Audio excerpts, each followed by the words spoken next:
Hello. Mwahaha. You like my creepy, scary music I found? Oh, hey, Romeo, I see you. Oh, how are we doing this evening? Spamming my emoji. I got other emojis in the works. I have another one I finished. I'm just gonna actually upload it. Hi. If you can ignore my kid mumbling in the background, welcome to Spooky Sunday. Got some spooky videos lined up. So, yeah. And it is, getting close to Halloween, yay! I just wish that my PC wasn't in the shop this whole month, because I had planned on continuing and finishing that Silent Hill 2 playthrough for Halloween, but no! So that sucks. Ay, ay, ay. But anyways, we're just gonna have to make up for it by just trying to be spooky, like with my waiting room music. Anyway. Oh, you're the first person here. Yeah, you usually are.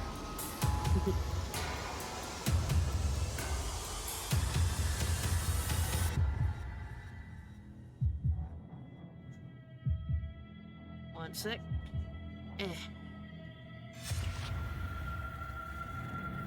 Hold on a second. Let me, make sure everybody is aware.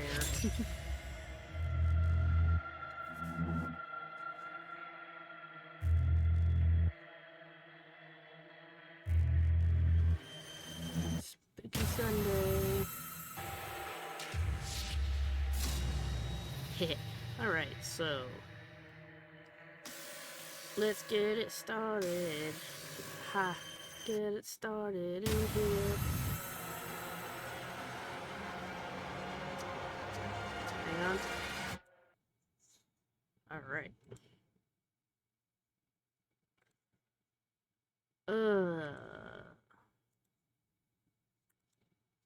I figured first off, we're gonna catch up on our nukes top 5. Because, we've been missing some of them. We've been missing a couple, episodes here. Okay, yeah. So, like, we're like, yeah. Can you put the next emoji on the two? In due time, buddy, you know. I'll try. It's not a lot I can do without my main PC, so I'll try. Alrighty. So, here we go. Are these scary, or are you just a big baby? Proud mom Savannah says that she often took her daughter to see her grandmother at the nursing home, and that her little girl always loved those visits. Unfortunately, one quiet night, Savannah's elderly grandmother passed away peacefully in her sleep. Aww. The very next morning, just before sunrise, Savannah's daughter wakes up and wanders into her playroom. She sits there in the dark, all alone, playing Alright, let and me just know talking if to the herself. video is drowning me But out. when Savannah listens closely to the security footage, it seems like her daughter might not have been alone after all. Also, yeah, I got 2 new followers yesterday, so, welcome to those guys. Thank you so much for following.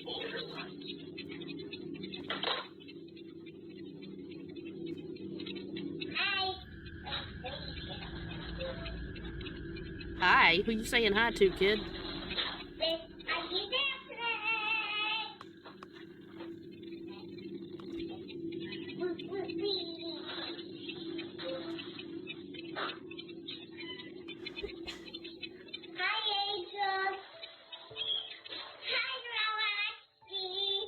Uh-oh.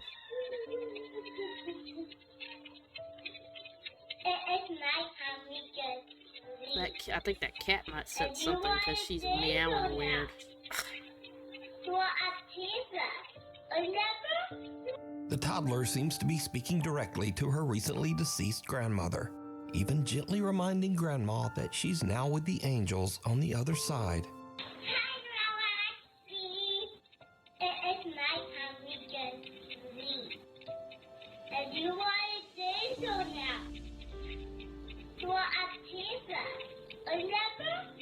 Savannah says that she can't explain what happened, but that watching the bittersweet video always brings tears to her eyes. She believes that her grandma came back to say one last goodbye to her beloved little granddaughter.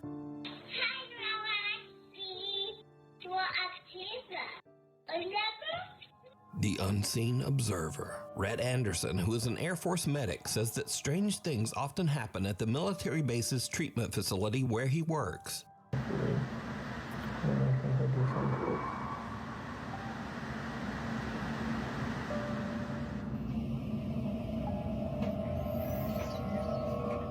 That ain't it. One late night, Rhett is sending his wife a Snapchat message when he captures something that is pure nightmare fuel. But yeah, there's that. Anyway, I just had to check the email real quick. I'll be home in a sec, but I love you crazy.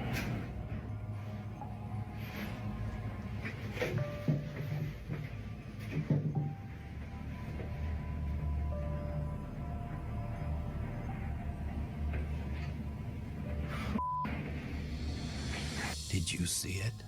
What? In the doorway across the hall, some strange dark shape seems to peer down from the top of the doorway. Man, you can Something barely with see two that. little Seriously? widely spaced eyes. As it ducks out of sight, a strange sound can be heard. Now, there isn't supposed to be anyone else in the base medical facility, so Rhett goes to investigate. But he doesn't see anything.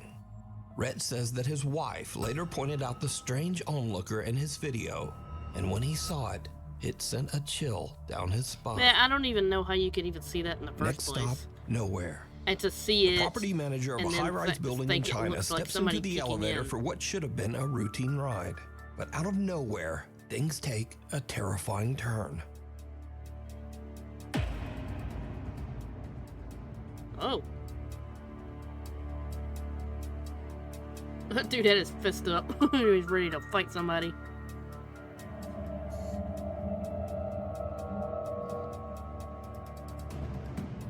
The elevator suddenly lets out a loud metallic bang and then slams to a violent emergency stop. Oh, The hell property no. manager That a bit is my shaken, worst but fear. I luckily, hate he's elevators. unharmed. However, there was something more Hey, going on here. Astolfo. Did you see it? We are watching Nuke's Top In the 5 reflection right of the now. elevator doors, something strange appears, like a pale hand or maybe a long white finger reaching towards the man's shoulder. Others say it looks A more like a fingy. ghostly mist creeping through the small gap in the elevator doors. But either way, let me know what you think. Next up, 3 friends are on a summer trip to Spain, staying in a large high-rise hotel. One night they hop on the elevator to head down to the lobby, but that's when things start to go very wrong. Yo, so this elevator is acting mad weird. We started a few floors up, and Bruh.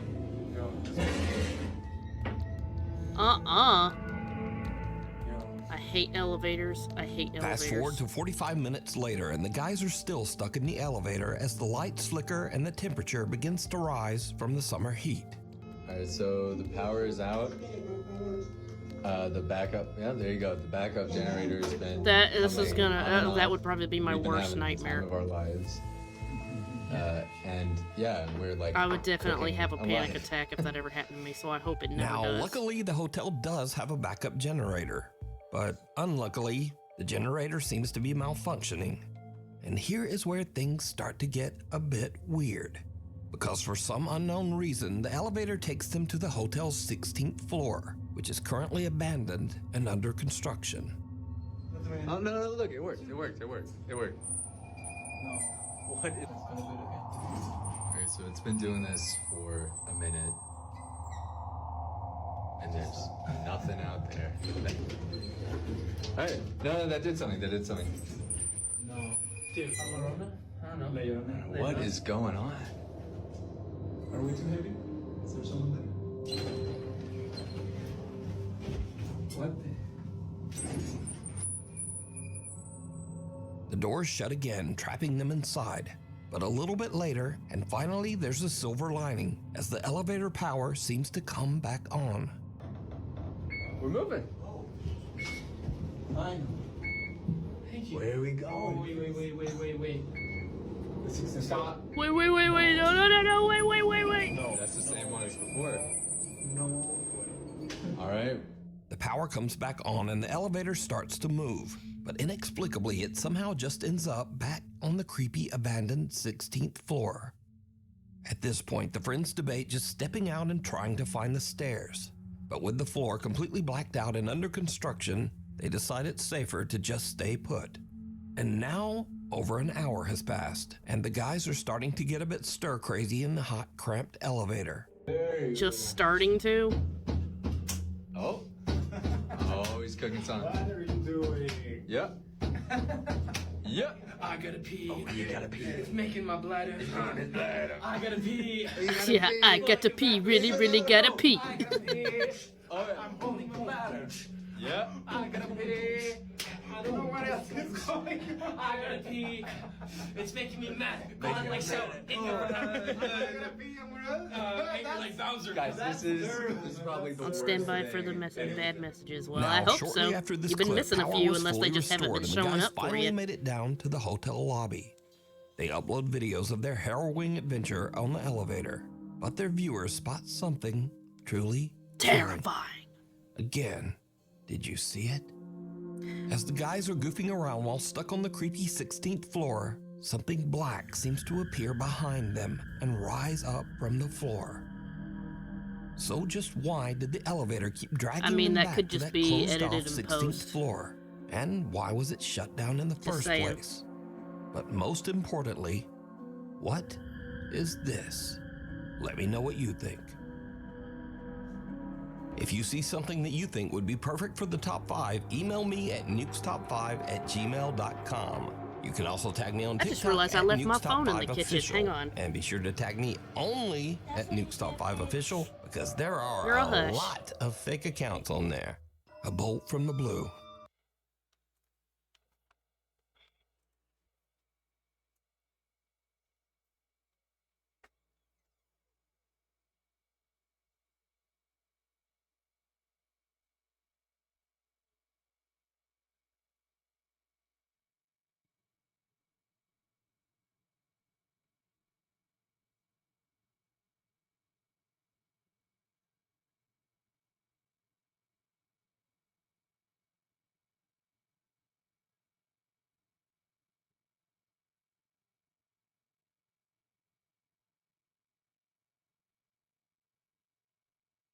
That's my slot.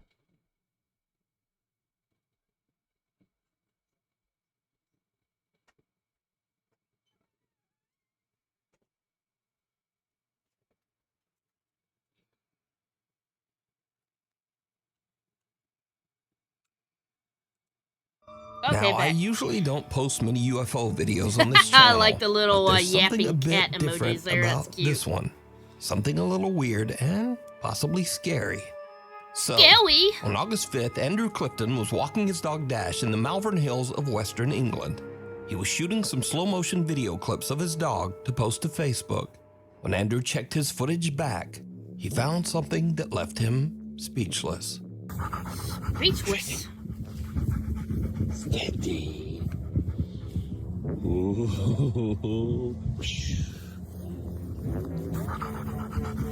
I shall go, boy. Good boy.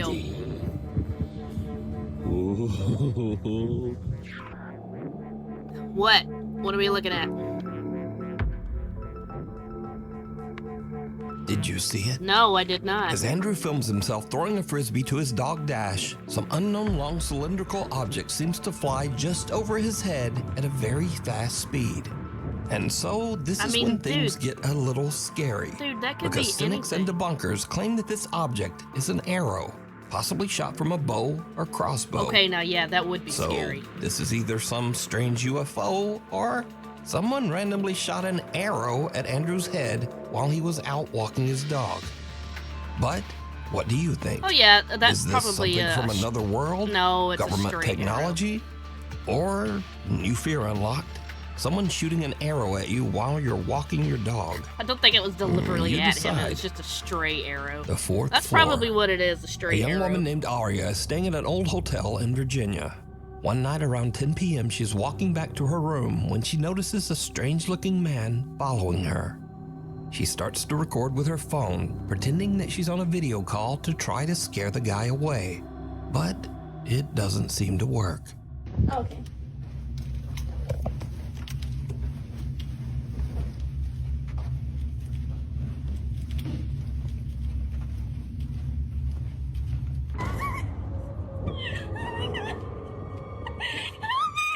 Oh crap, I missed it. What happened?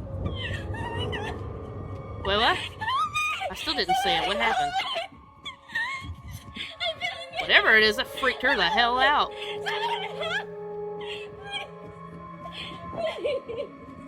Aria says that she heard the man's footsteps behind her start to get faster. Oh, and she shit. thought that he was chasing her. So she runs and starts screaming for help. Oh, But okay, now yeah, I don't this is blame when her. things start to get weird.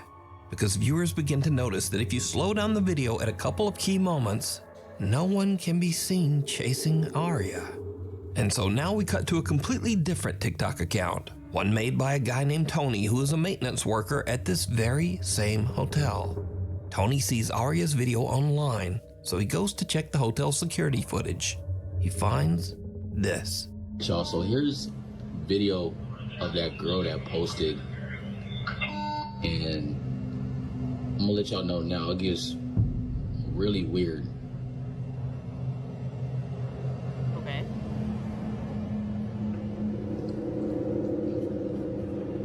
It's like she acting like she's running from something or hiding from something, Right. but there's literally nobody else in the frame. Like she tweaking. Yeah, it is weird. And the elevator door is not even closing. Yeah, that's weird. I thought she, like, hit the button. Like she playing hide and seek or something. In the video, we see Aria running down the hall and then cowering in the elevator. But again, no one can be seen chasing her. Strangely, the elevator doors just won't close, so Aria runs out. Tony says that the front desk clerk said that Aria did eventually make it downstairs. She left in an Uber without a word. So now, Tony is curious as to just what might have happened to make Aria run away. He finds the girl's room number and goes up with a coworker. What they find is truly disturbing. It's like all my stuff is just left here.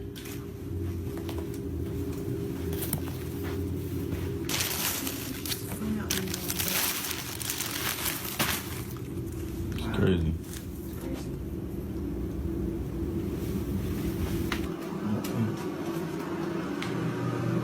No, this is ridiculous. What the Did heck is this she going just on? leave her shit? Yo, hold on, y'all. Why the f is this in here? Hold this. Yo, y'all, What? this is crazy. All of Aria's luggage is still in the room.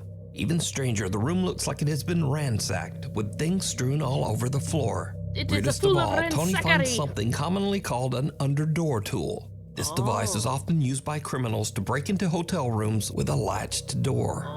So now Tony thinks that someone might have been in Aria's room, and maybe there actually was someone chasing Oh, her. jeez. He goes back and takes a closer look at the hotel security footage.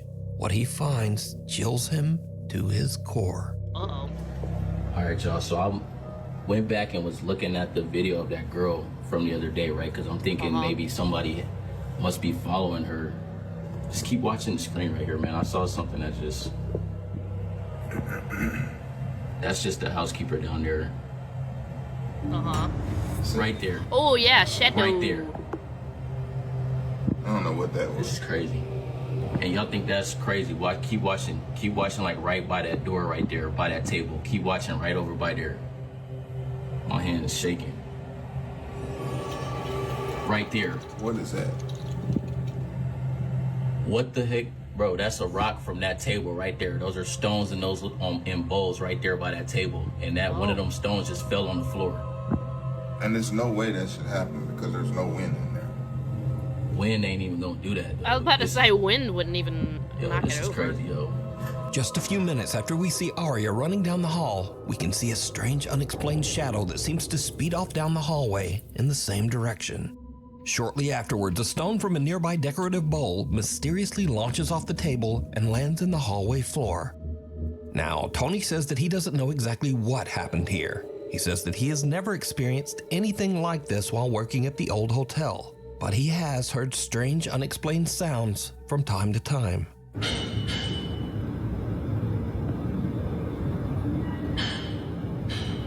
Excuse me? Keep in mind, there's no construction going on. Nothing. So was some real person with bad intentions chasing Arya? Was this something supernatural? Or is it all just a very elaborate hoax? I don't As know. always, I you definitely decide. believe the part about her getting Unleashed. stalked by someone. A couple in West Virginia owns a little pet shop, Or and they just, usually let one of their older dogs somebody, wander around the place. like, But breaking one into a morning when they hotel come room. in to open up, something seems wrong. The dog isn't his usual happy self. Instead, he's curled up in his bed, trembling, and absolutely refuses to come out. The shop owners are worried, and they check the security cameras to see what might have spooked the little dog. They find something truly bizarre.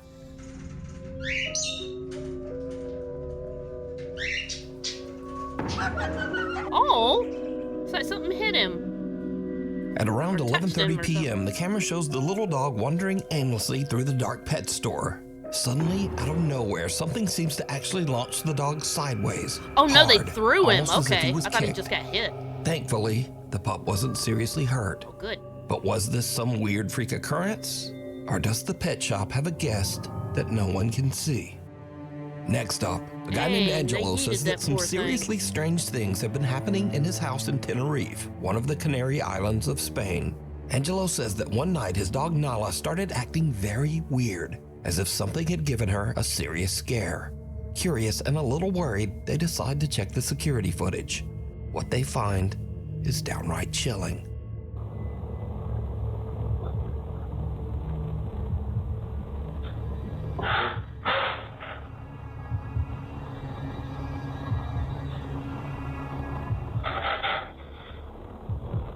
Okay.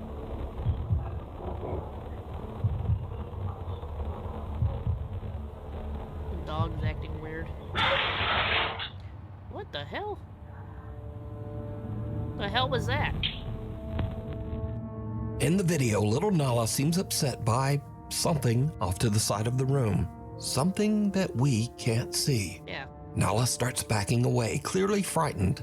Then, suddenly, something seems to violently yank the collar right off the dog's neck. Oh, that's what happened. Angelo Okay. posted follow-up videos to prove the footage wasn't fake. He showed that the clip came directly from his security camera, and he even demonstrated that Nala's collar is extremely difficult to remove. It doesn't just fall off. Angelo says that since the incident, his poor little dog Nala is a nervous wreck. Poor He says baby. the dog refuses to stay alone and now insists on sleeping in their bedroom every night. Oh, poor As baby. for Angelo, he's added 2 more cameras around his house because he thinks that whatever pulled that collar off is still there, and he plans to catch it on camera. It sees you. It seems that both children and adults have long found the animatronic robots at Chuck E. Cheese pizza restaurants to be a bit nightmare-inducing. Yeah. In fact, the creepy robots are so Okay, I was just gonna say that, oh god, that thing is staring right at me right when I paused it. But I was just gonna say I really hope that something weird is going on, and I would hate to think that you're terrorizing your dog in order to make it look like your place is haunted just so you can go viral. I really, like, it's fine if you're doing that yourself to make yourself go viral, like if you're just doing it to yourself. If you're involving unconsenting parties and your pets, that's really shitty. So I'm gonna hope that something weird did actually happen and he's not involving his poor innocent dog in his hoax. So yeah. so unsettling that they were the primary influence behind the popular horror game Five Nights at Freddy's. So, a woman named Gina visited a Chuck E. Cheese restaurant with her child. I don't know about when the primary show ends and the influence. animatronics shut down, she decides to take a peek behind the curtain to film the inanimate robots. Instead, she catches something downright creepy. Uh-oh, what's going on? Never look behind the curtain. Is it the wizard?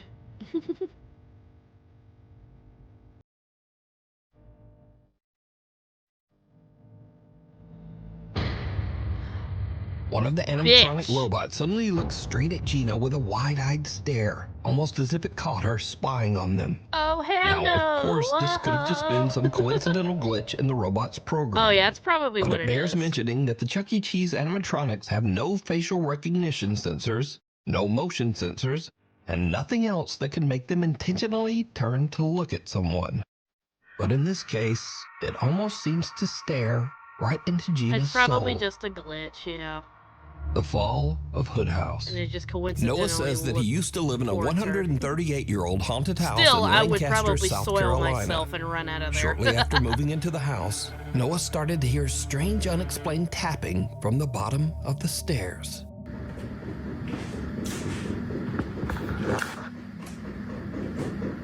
Hello?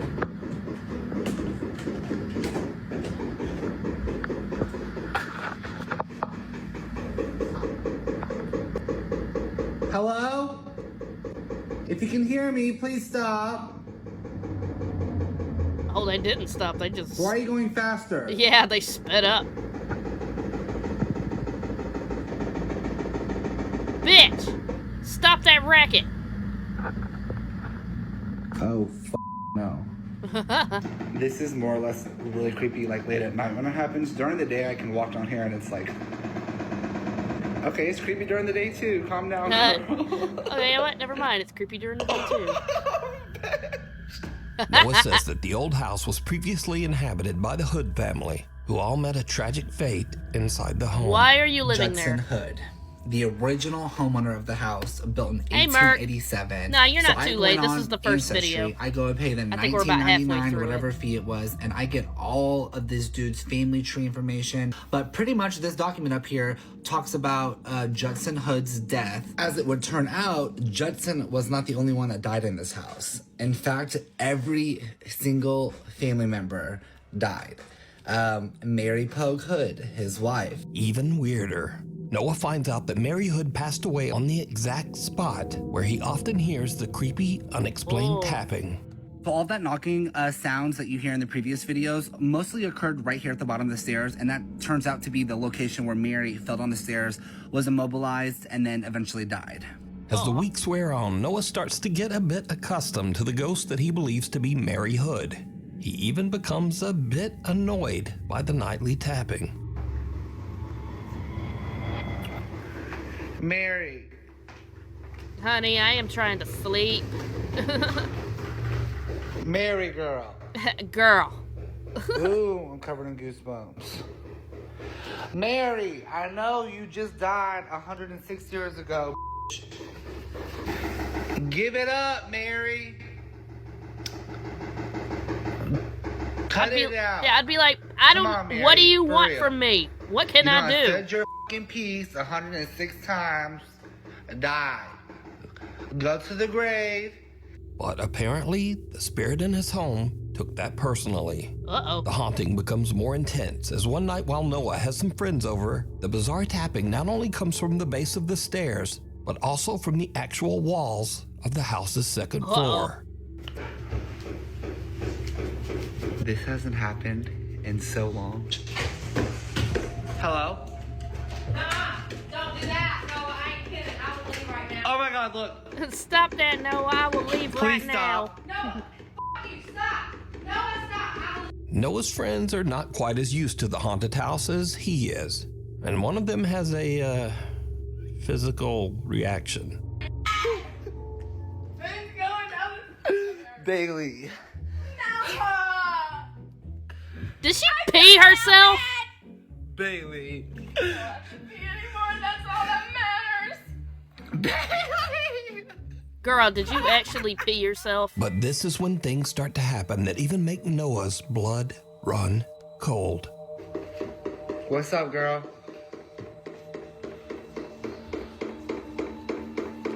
Are you trying to say something? Or are you just trying to keep annoying me? Oh! Yeah, it sounded like And somebody now the took a big haunting breath seems in. to get serious and downright dangerous. Like a big Because inhale. Noah's front porch inexplicably just catches fire. I heard somebody banging. I'm like, what the f? I did too. I literally went inside. I said, Noah. Tonight, a Queen City News exclusive. A group of roommates in Lancaster County are looking for a hero they say saved their lives. Their home caught on fire without them knowing early yesterday morning. Oh my goodness. They tell our South Carolina Bureau Chief Shakira Speaks a mysterious Good Samaritan called 911 just in the nick of time. Everybody come out. The house is on fire. Those are words you never want to hear. And the roommates say if it weren't for someone driving by, they would have never heard those words either. Homeowner Noah Heaton says it was a normal night for him and his roommates as they were all preparing for bed, but they weren't prepared for what would happen next. I woke up at about 1 a.m. with my roommates yelling at me, thinking someone's breaking in the front door. The sounds they heard were from the Lancaster County Fire Department urging them to get out of the house.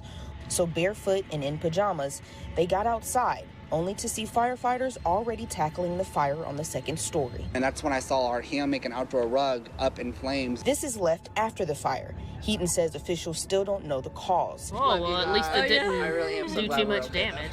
Each roommate attributes their luck to guardian angels. So by now, Noah has had about enough of the old haunted house and the ghost of Mary Hood. He just sells the home and moves out. But that's not the end of this story. Because you see, almost exactly 1 year after Noah sold the house, a mysterious raging fire started in the home. What the fuck is that? What did I just... No, I don't want to enhance it. Stop that.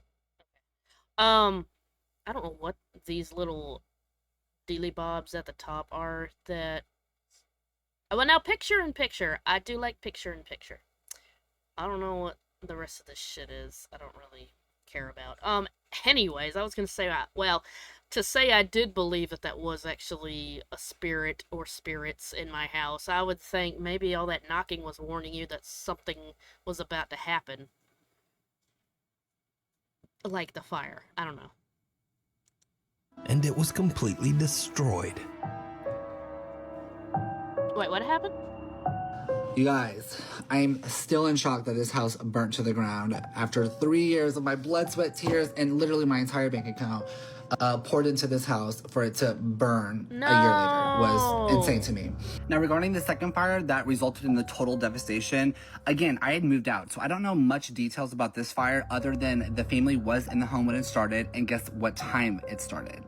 3 a.m. Thankfully, the family of 4 who were now living in the house made it out without any injuries. Oh, well, that's good. Now, after researching this fire, I can confirm that, weirdly enough, the fire department does say that it started right around 3 a.m., just as Noah said.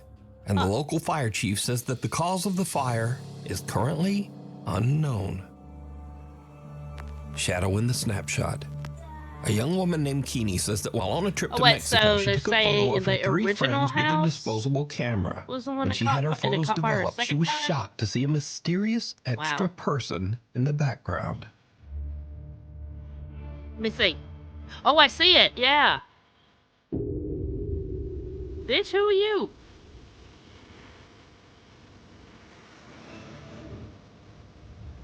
Who are you? Who are you? Now, at first, many people who saw Keeney's photo said that the dark figure in the background was simply a shadow from one of the girls, or possibly Keeney's own reflection as she took the picture. But then people began to brighten the image a bit and saw this. The extra figure in the photo seems to have a ghastly face. It doesn't look like a shadow, sure about that? and it certainly It's doesn't not look just like distortion? Keeney's reflection. So just who or what is this? You decide. Scary videos. Now, this is the place for all the videos that are kind of scary you at could first, easily but then just set that just up, become a little weird or goofy. Mostly just goofy. So first up, a man looks into his hallway and in the shadows, he sees a cat just laying there and staring at him. But he doesn't have a cat. I don't have a cat. Come here, kitty, kitty. Oh, I've seen this video. It's just a pile of Oh my god. shoes. Cat. This is my shoe. Now, I thought that was a cat too, Yeah. so maybe I'm blind. Anyway, next up, some guys It's just an witness a optical real illusion. zombie attack on their car. Oh, hey, dude. You're all good. Oh. Hey, you're gonna have to get out of the car, sir. The local crack fiend. He's thrashing his car. The garbage thrashing the car. Oh, we got the local crack fiend.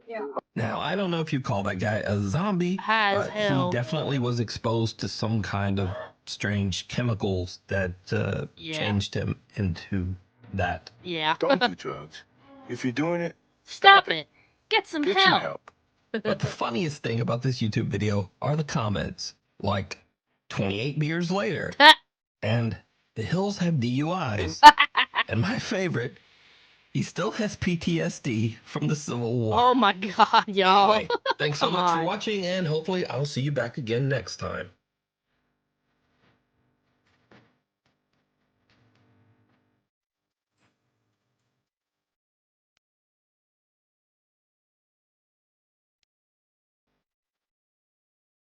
Okay, next video. Where's my window at? There it is.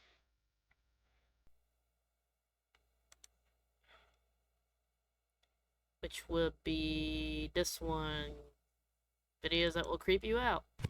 On the YouTube channel NI Explorer 84, a guy named Brian explores abandoned places in Northern Ireland. Now, it should be mentioned that Brian is not a ghost hunter or a paranormal investigator. In fact, he says he doesn't believe in ghosts at all. I want to start by saying I am very skeptical. I don't believe in any of this stuff. I'm open to the possibility slightly, but even from the age of 9, 10, I slept in a graveyard for like 5 hours in the middle of the night because I wasn't afraid of it. Doesn't bother me, don't believe in it. But Brian recently had an experience that might make him reevaluate his feelings about the supernatural. You see, a few weeks ago he explored an old abandoned theater in Omagh, Northern Ireland. As he walked into one of the screening rooms, he captured something that he just can't explain. I'm gonna go in here, right? So the thing I'll say, get in here. Right. In here, it smells of smoke. There's many people smoking in here, and then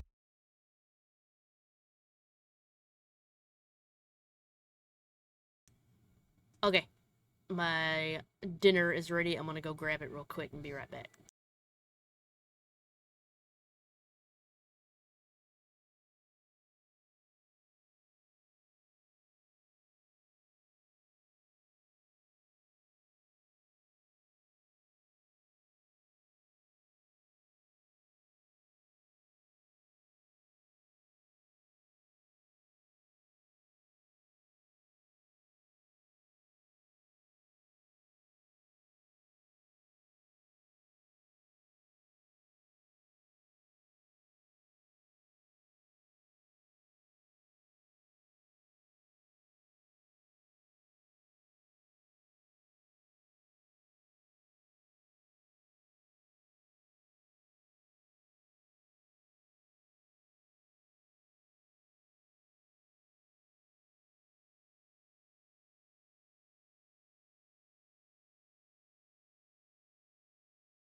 Oh my gosh. Okay, sorry guys, I'm back now.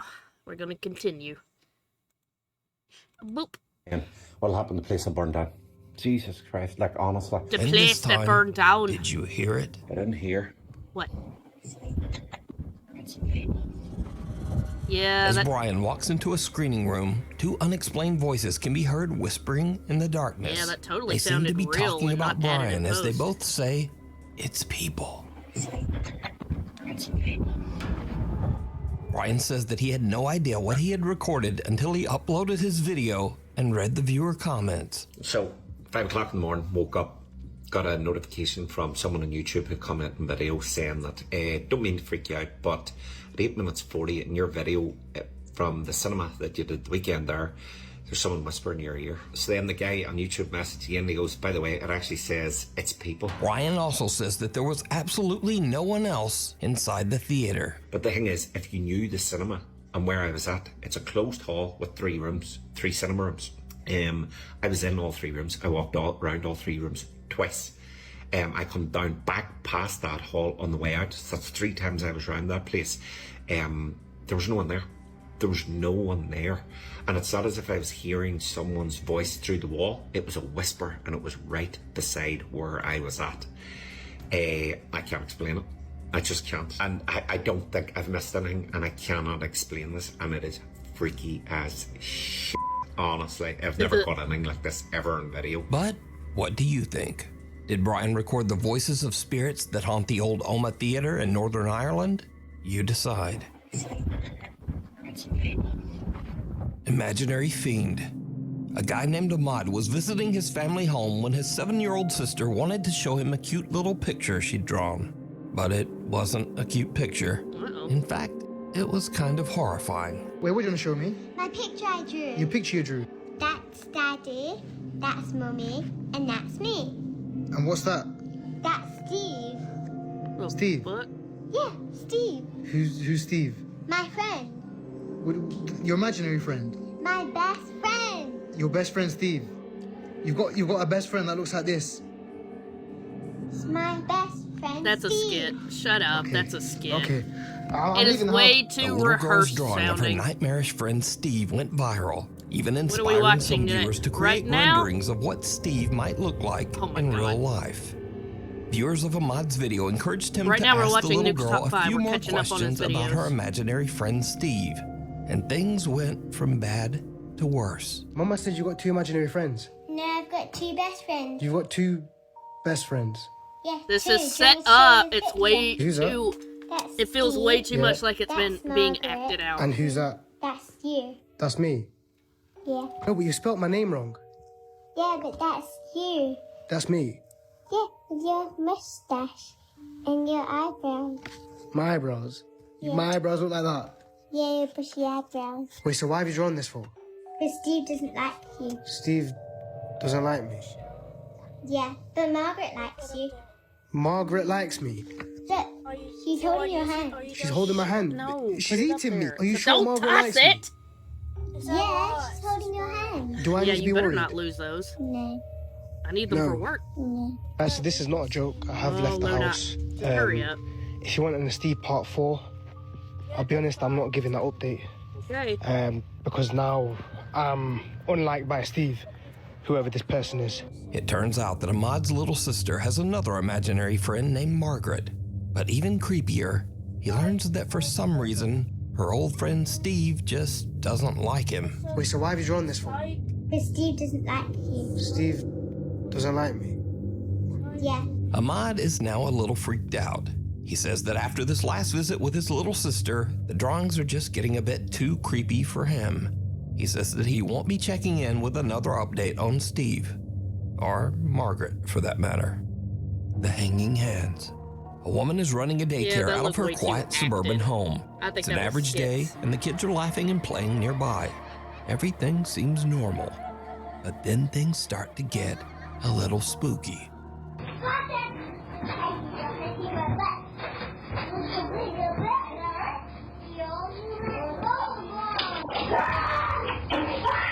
Oh no! Oh no!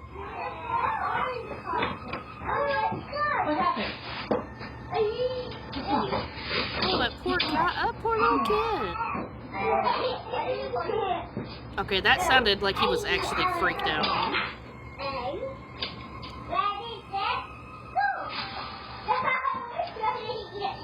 A little boy comes running out of one of the nearby rooms, screaming in fear. The daycare provider hurries over and asks him what's wrong, but he's too terrified to speak. He just points at the open door. Cautiously, the woman goes to check it out for herself.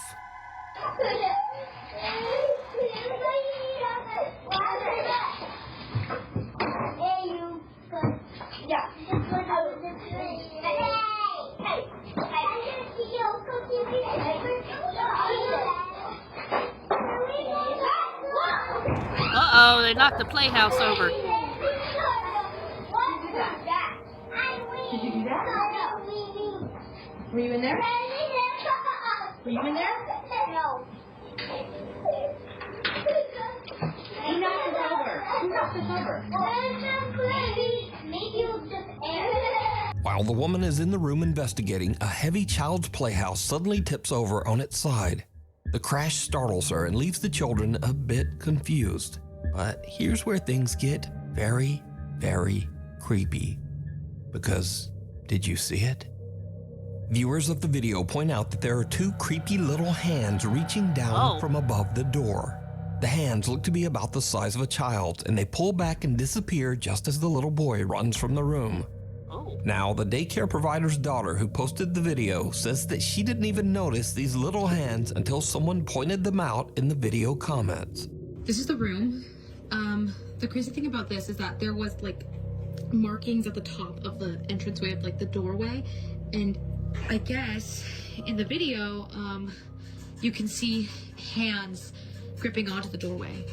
I don't really know what to make of that. The young woman says that she is also confused as to how the child's playhouse could just turn over. Firstly, we have the house, and obviously you guys saw that it fell, but the other thing I wanted to point out was that it's pretty hefty, so it really doesn't make any sense that it would just fall on its own like that. But the story gets even creepier as the daycare provider's daughter explains just why the little boy ran out of the room in the first place. Oh yes, the I want to main know. thing, and the reason that the little boy was screaming is actually in here. We have this covered up for a reason. Apparently, the little boy told my mom that he saw a face in these mirrors. A few days later, and the daughter notices something weird on the CCTV. As she is watching, the child security gate just seems to unlatch and open on its own. She heads into the room to investigate, but she's not ready for what she finds. Uh-oh.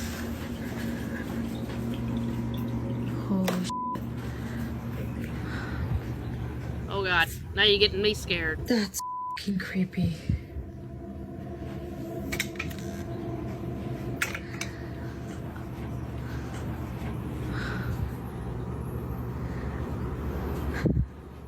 Do it again.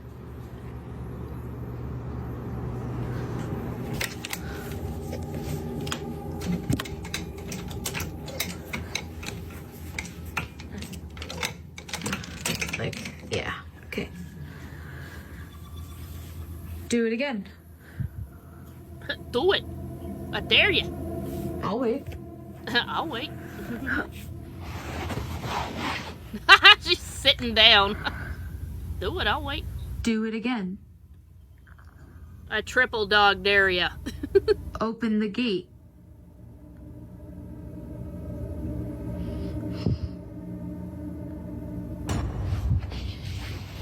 Huh?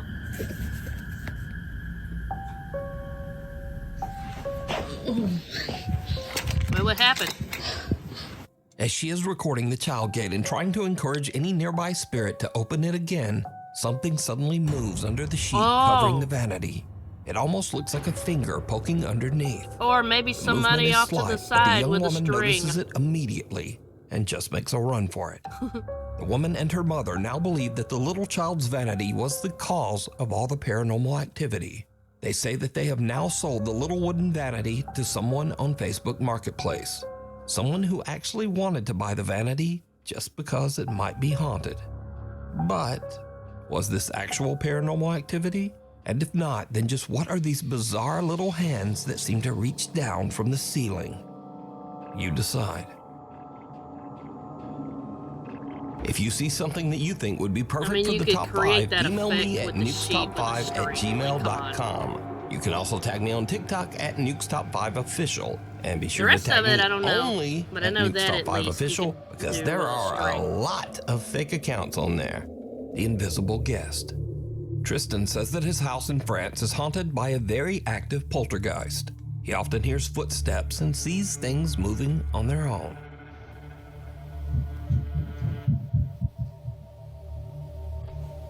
Is that little footsteps I just heard?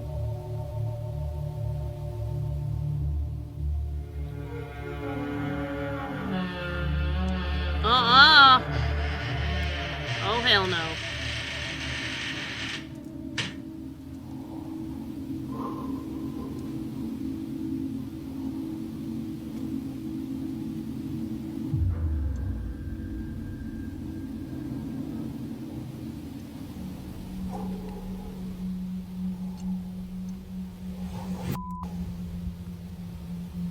After having a psychic medium come over to cleanse his house, the paranormal activity only gets worse.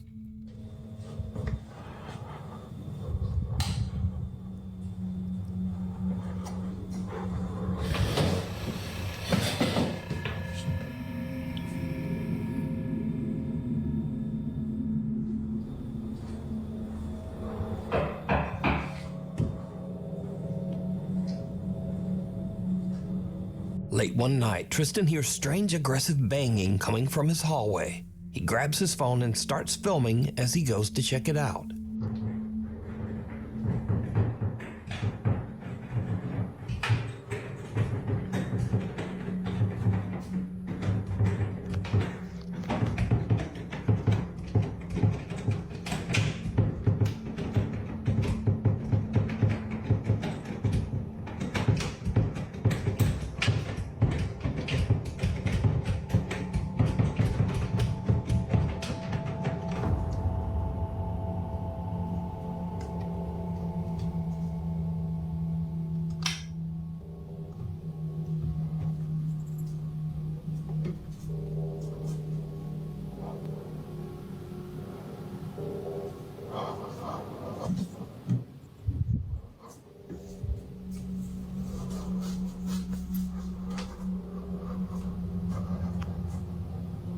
The bathroom door handle is rotating wildly as his cat stares on in fear.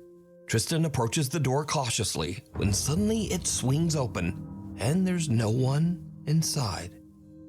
Cut to a few nights later, and Tristan says that some shoes in the kitchen hallway had moved on their own. So he sets up a camera to film down the hallway while he and his girlfriend watch TV in the other room. His camera catches something that is pure nightmare fuel.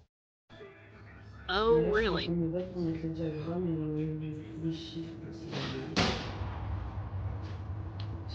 Uh-huh.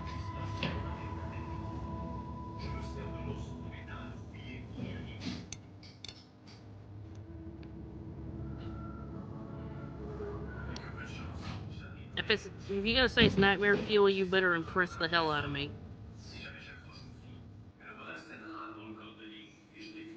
A box flies out of a storage shelf and slams into the wall. Really? Tristan That was your goes to nightmare investigate, fuel? but he doesn't find anything. However, did you see it? No, what? When Tristan checks his footage later and zooms in on the doorway, there's a strange transparent apparition just standing there.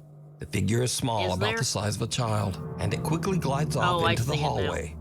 Immediately after, the box violently flies off the storage shelf. These days, Tristan says nothing seems to be working to get rid of the poltergeist that haunts his home, and that now he's just planning to move out. The Curse of Room 112. At a quiet nursing home, staff member Camila Torres says that there's one room that no one dares to stay in anymore. Room 112.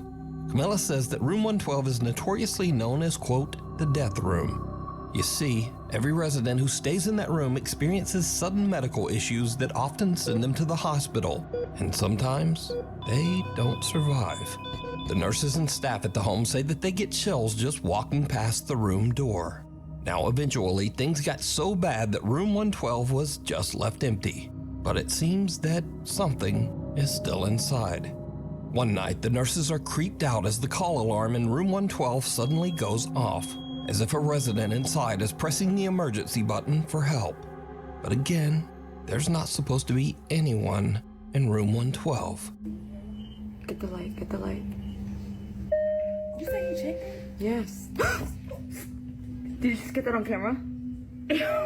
No. Stop. No, I'm not playing with you anymore. I don't like this. No, I don't like this. I don't like this. I don't like this.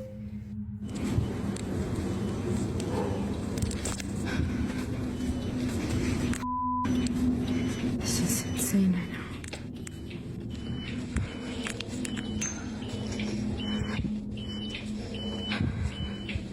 Right there. How do you know it's not some kind of malfunction? Electrical short or malfunction or something? Stop this right now.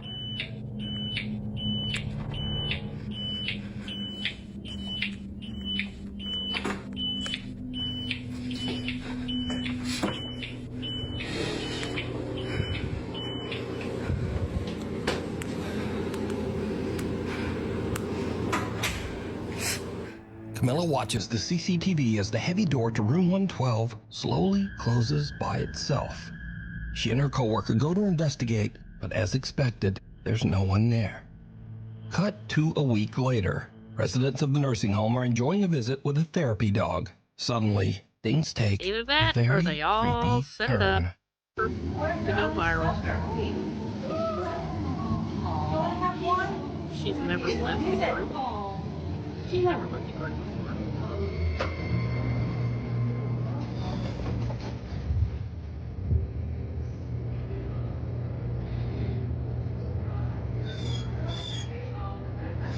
Really?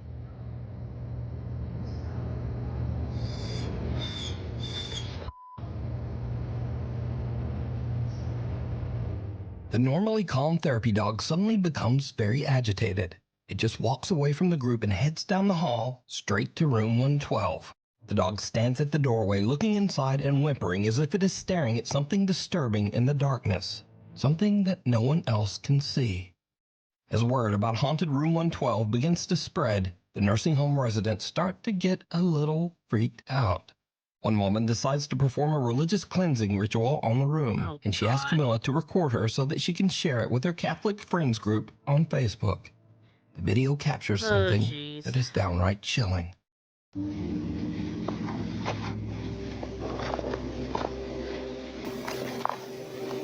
Sure. No way any of this is all a setup. Totally real, guys. Heavenly Father. Oh well, I'll just wait till John Rolfe does his debunk videos on it. You ever watch John Rolfe? Fear or unrest. Is it Rolfe or Wolf? John Wolfe? I'll look him up in a minute, but yeah. Surrounding it with your angels, I love his debunk videos on these. May every door be a passage to your grace, and every window. I think it's John Wolfe. I might have been saying his name all wrong. Did you see it? As the resident recites a prayer at the door of room 112, the rosary beads in her hand are suddenly yanked by some invisible force. The woman doesn't notice and continues her prayer, but when they watch the footage back, they notice the strange, unexplained jerk on the beads, almost as if something was trying to snatch them right out of her hands. Camilla says that to this day, haunted room Almost 112 as if someone was in the still room with a remains string empty. and yoinked it. Dark reflections. The recent film, The Conjuring Last Rites, is based on Ed and Lorraine Warren's investigation of the infamous Smurl haunting in West Pittston, Pennsylvania. Ed and Lorraine Warren, the Jack frauds. and Janet Smurl claimed a demonic presence tormented their family for over a decade, filling their home with strange noises, chilling screams, moving objects, and even physical attacks. Since the movie's release, many people have gone back to revisit real footage that was shot inside the Smurl house. I want all of you now to think of the most violent, thought you can imagine. Oh, God. That's it, folks. One particular clip has unsettled many viewers. In it, Lorraine Warren gives a tour of the Smurl home. Stolfo, they are, let's see, what'd you put? Screw them, they're monsters, they're predators, and I hope they burn it. You are absolutely 100% right. I actually watched a series of videos of this person who actually researched them and all, and basically told the truth and all. But like the Smurl haunting, bruh. You know what? In fact, we may go watch the video on it in a minute, since they were mentioned. Home, pausing at a closet where the family often heard unexplained, loud, and insistent knocking.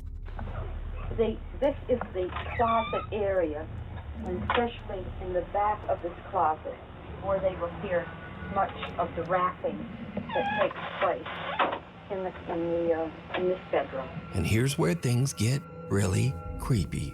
Look closely as Lorraine Warren reaches for the closet door.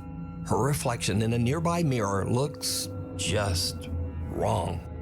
Her face appears dark and distorted. Oh my and God, her that's eyes just have lighting. gone black. Given Lorraine Warren's reputation as a psychic empath, some believe that she may have been channeling the dark entity that haunted the home. But what do you think? I think they're frauds. Whispers That's what I in the think. dark.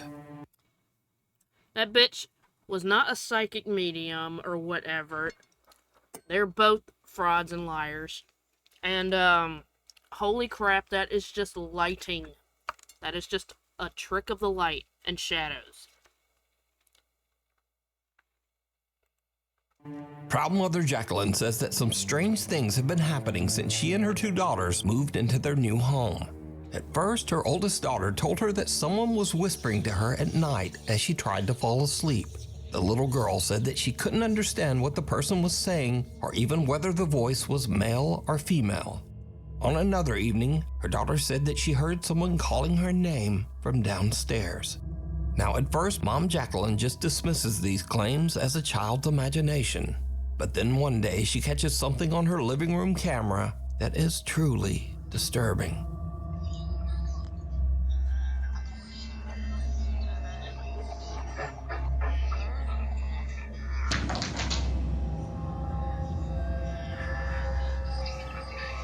Like, what the heck was that? What in the tarnation? Huh? What? What? Owie? Owie? Jacqueline's daughter is playing at their table when suddenly a toy comes bouncing across the floor towards her, almost as if thrown by something. The girl goes to check it out, and then a plastic bag falls to the ground. Now, either of those could be written off as a simple coincidence. But then things get kinda weird.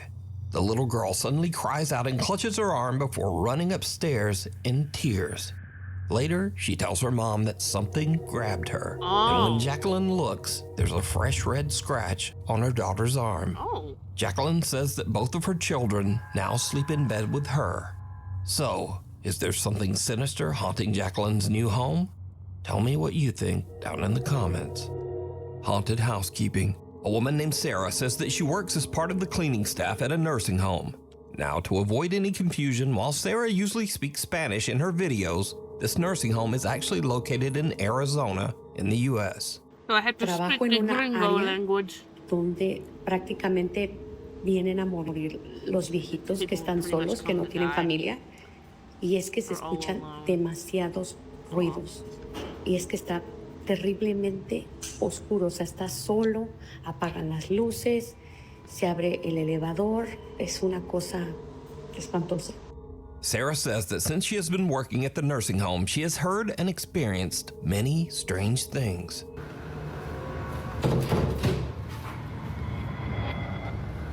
Hello? Hello? ¿Qué fue eso?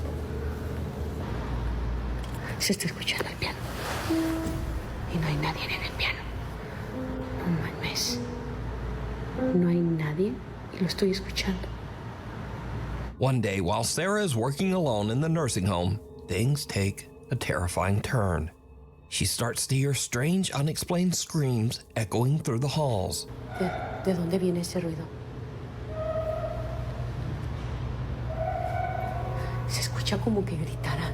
Oh, that sounds like somebody's moving furniture.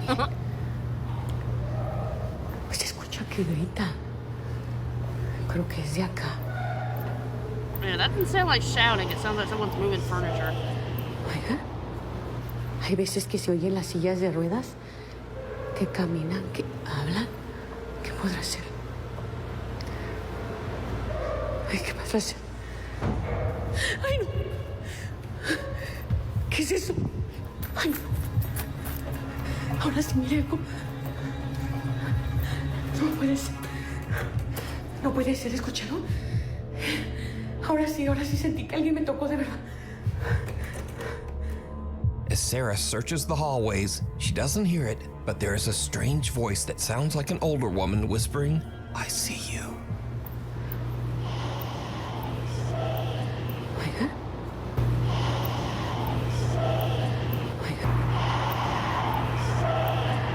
Then, out of nowhere, a cart rolls across one of the activity rooms completely on its own. Sarah says that just then she felt someone touch her back. Ahora sí sentí que alguien me tocó de verdad. And with that, Sarah has had enough. She just gets out of there. So, what do you think? Did Sarah capture evidence of a haunting in the critical care wing of the nursing home? Or is it all just an elaborate hoax? Yep. You Most decide. likely. Scary videos. Once again, these are videos that are kind of scary, but maybe a little silly, a bit funny, or just kind of weird. First up, a ghost hunter in Malaysia tries to provoke a spirit into showing itself. He stands up on a table and dares the ghost to push him off. What happens next leaves him speechless.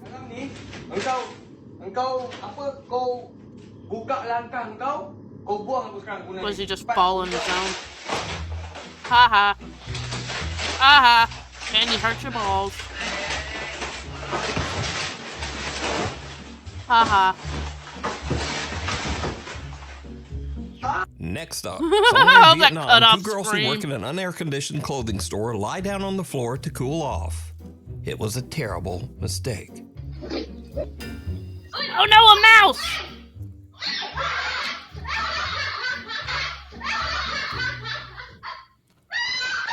Oh man. A rat runs up one of the girls' pants and she has to Gangnam style it back out of there. Now, the weird thing I found out when researching this story is new fear unlocked. This happens a lot. It is a hoax. I don't know why people are stupid. Yeah. What? What the heck? Dang. Oh, ran up my leg. Something ran up his leg? Jesse has caught a mouse. In my pants. Oh, it's more mice. Don't let it climb. Go ahead. Oh my god. Wow. Oh my god. Is that your mouse? Is that your mouse? No, it's not my mouse. Oh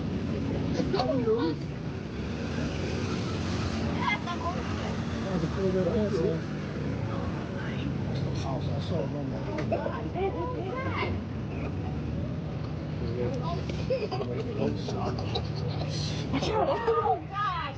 It is. What the hell?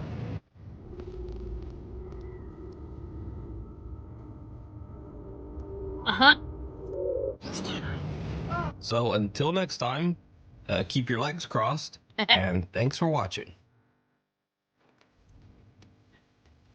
Bruh, my mom at the store where I work, she actually had a mouse run up to her, up on her foot, and it actually let her pick it up. And then for the rest of the day, she let that thing sit on her shoulder, and he was like, and my mom has like kind of poofy, like, very curly hair. That thing basically hid on her shoulder under her hair for, like, the rest of the day. That, I'm not joking. I've actually got pictures of it.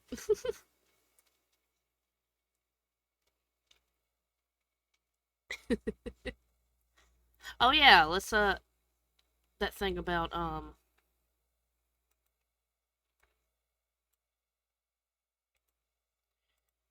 let me show you that real quick.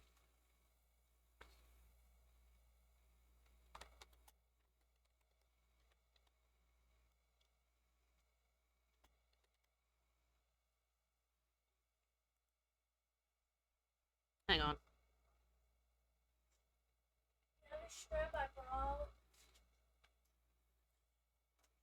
Hang on a second.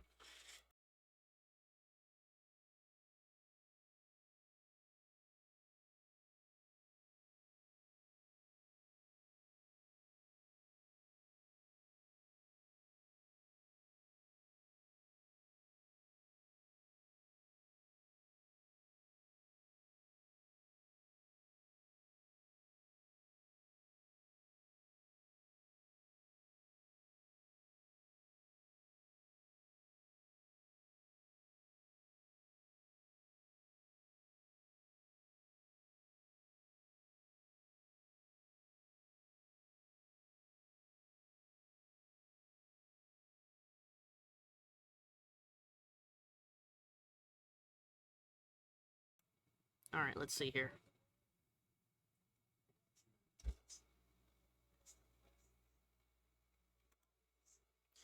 Where is... There it is. Oh, that's long. But that's the person that I watched for it.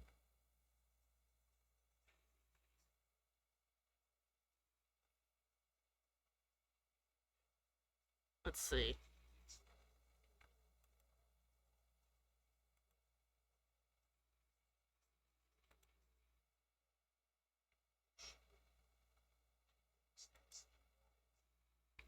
This person right here, Florio, if I'm saying that right, Phantom Files. Alright, what is the one about... Let's see, so Einfeld, Devil Made Me Do It. Smurl House, this is the one. Oh my god, it's an hour long. But, okay, well, so... Yeah. So this is, like, most of their cases. Yeah. Yeah, she goes through and pretty much thoroughly examines all the cases and shows you what big fraudsters they actually were. And how what you saw in the movies was very much different from the real life event. Like the Einfeld hauntings, for example, that was the second movie. Yeah, they weren't even really that involved, like, at all. They were not invited, they were not called, they just showed up at their doorstep. They spent, or at first, I think that's the one where at first they were turned away.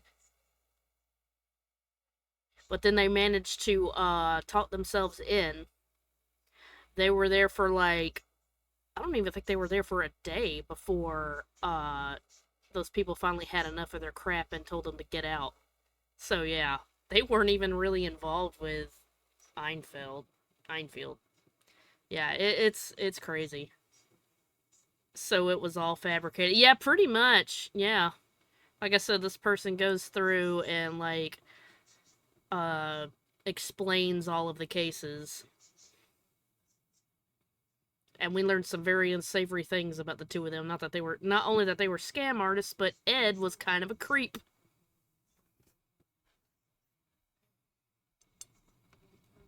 So anyways. Fix your top. You're a little crooked there. There you go. Here, let me look. Turn around. Yeah, that's much better.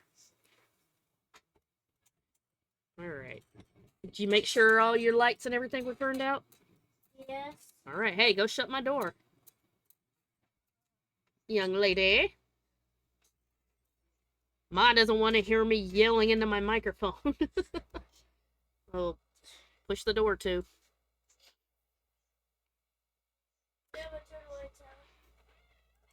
All right. So anyway.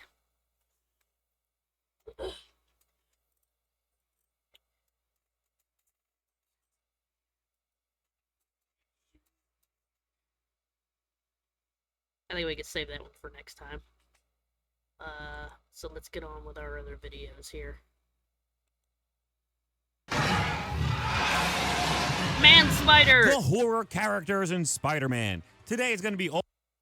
I mean, Ed, he was a real monster. Yeah, like I said, he was a creep. They had, like, some intern girl or whatever that was working with him, and he was inappropriate with her, we'll say. All about the scariest characters in all of Spider-Man's Yay, mythos. I don't want to waste your cartoon. time. I don't want to go too much on an intro. Let's just oh my god, jump right into it. Before I do, though, you got to comment down below. Okay. You have to. Sorry. Yeah, I know of that story. Oh, about the Ed and the intern. Yeah. Your childhood oh yeah, mine too. I love these old 90s superhero shows. Comment down below who you think is the scariest Spider-Man villain. I'll start at number 10. In number 10, I have Morlun. When Morlun was first created, he was without a doubt one of the most horrifying characters ever put in the Spider-Man comics. Oh yeah? He was this constant looming threat at the beginning of JMS's early 2000s run, and you get like little nods to him, but nothing really prepares you for how powerful and unstoppable he really is. He fights Spider-Man, and the entire time was like this cold Terminator killer. Damn. He literally stalked Spider-Man and hunted him down. Not even like Kraven either. Kraven does it to prove a point. Morlun is different. Morlun needs to kill Peter Parker's Spider-Man. It's just his thing. He has to do it. The way his story is told, it's not like a character trying to prove themselves. It's like, yeah, I'm an unstoppable force, and I'm gonna come and kill you, buddy. That's scary. That's very scary to me.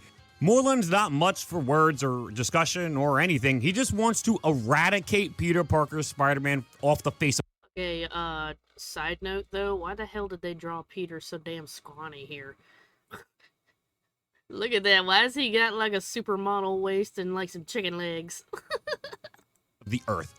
And there's nothing anyone's gonna do to stop him. His story developed more so from this, and his family actually, of inheritors, become the Spider-Verse villains. And their goal is to go across the entirety of the Spider-Verse and literally consume the spiders of the multiverse. And honestly, it sounds horrifying. Yeah. But in practice, they didn't really do it in a scary light. A lot of times, you gotta have the scary factors with it. You can't just have something scary and say it's scary. Yeah. The lighting is so bright. Everybody's still so cheerful. Like, it doesn't feel scary. Kind of like when Morlun first comes up.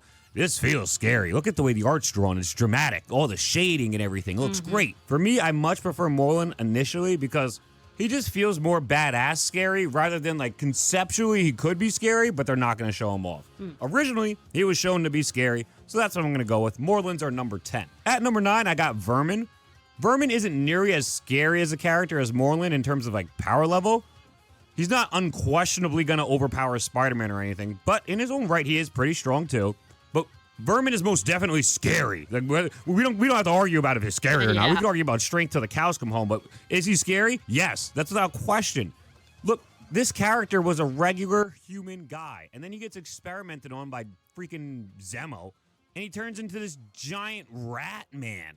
And if it wasn't bad enough that he's this giant rat man, he's also a cannibal. Or I don't know if he's really a cannibal, because I'm not sure if he's a different species now, but he eats humans. This dude oh my god, he drags does? people into the sewers and eats them alive. Oh. He's a complete and utter sicko. But he has that tragic backstory to him that adds depth to it, right? He doesn't want to be like this. And he's getting treatment from Kafka to be better and try to be normal. Aww. But it doesn't stick.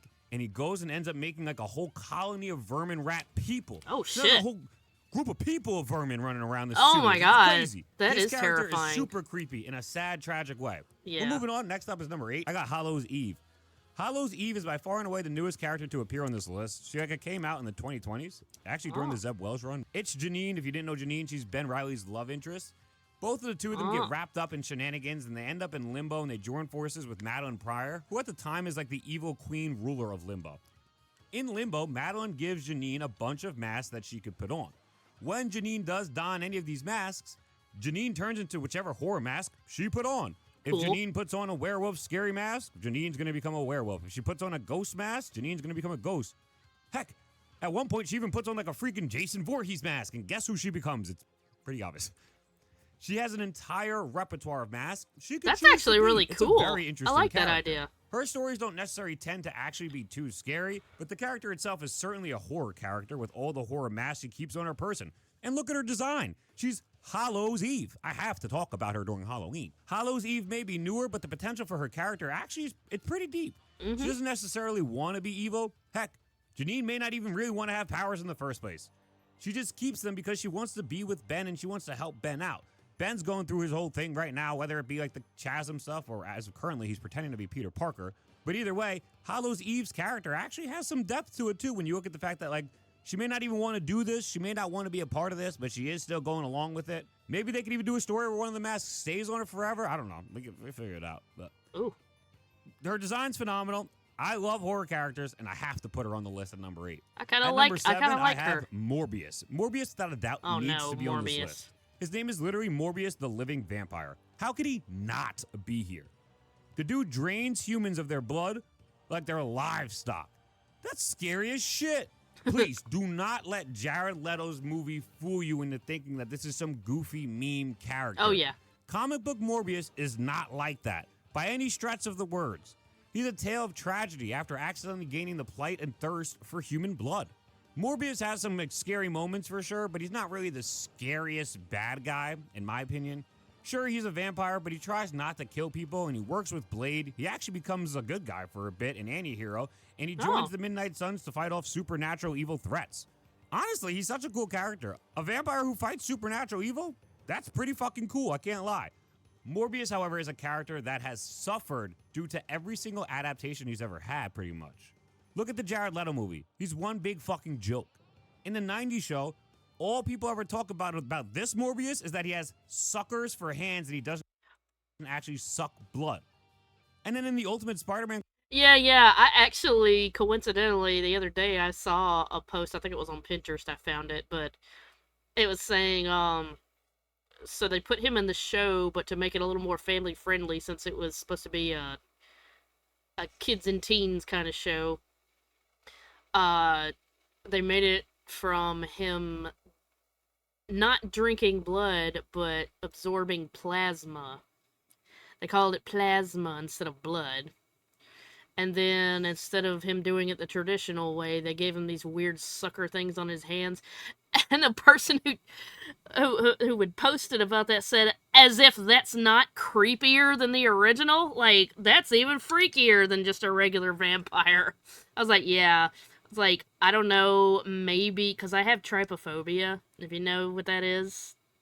And I was like, I'm wondering if maybe that wasn't the awakening of my trypophobia right there, as those stupid little hand suckers. Cartoon, he's a Nazi Hydra scientist.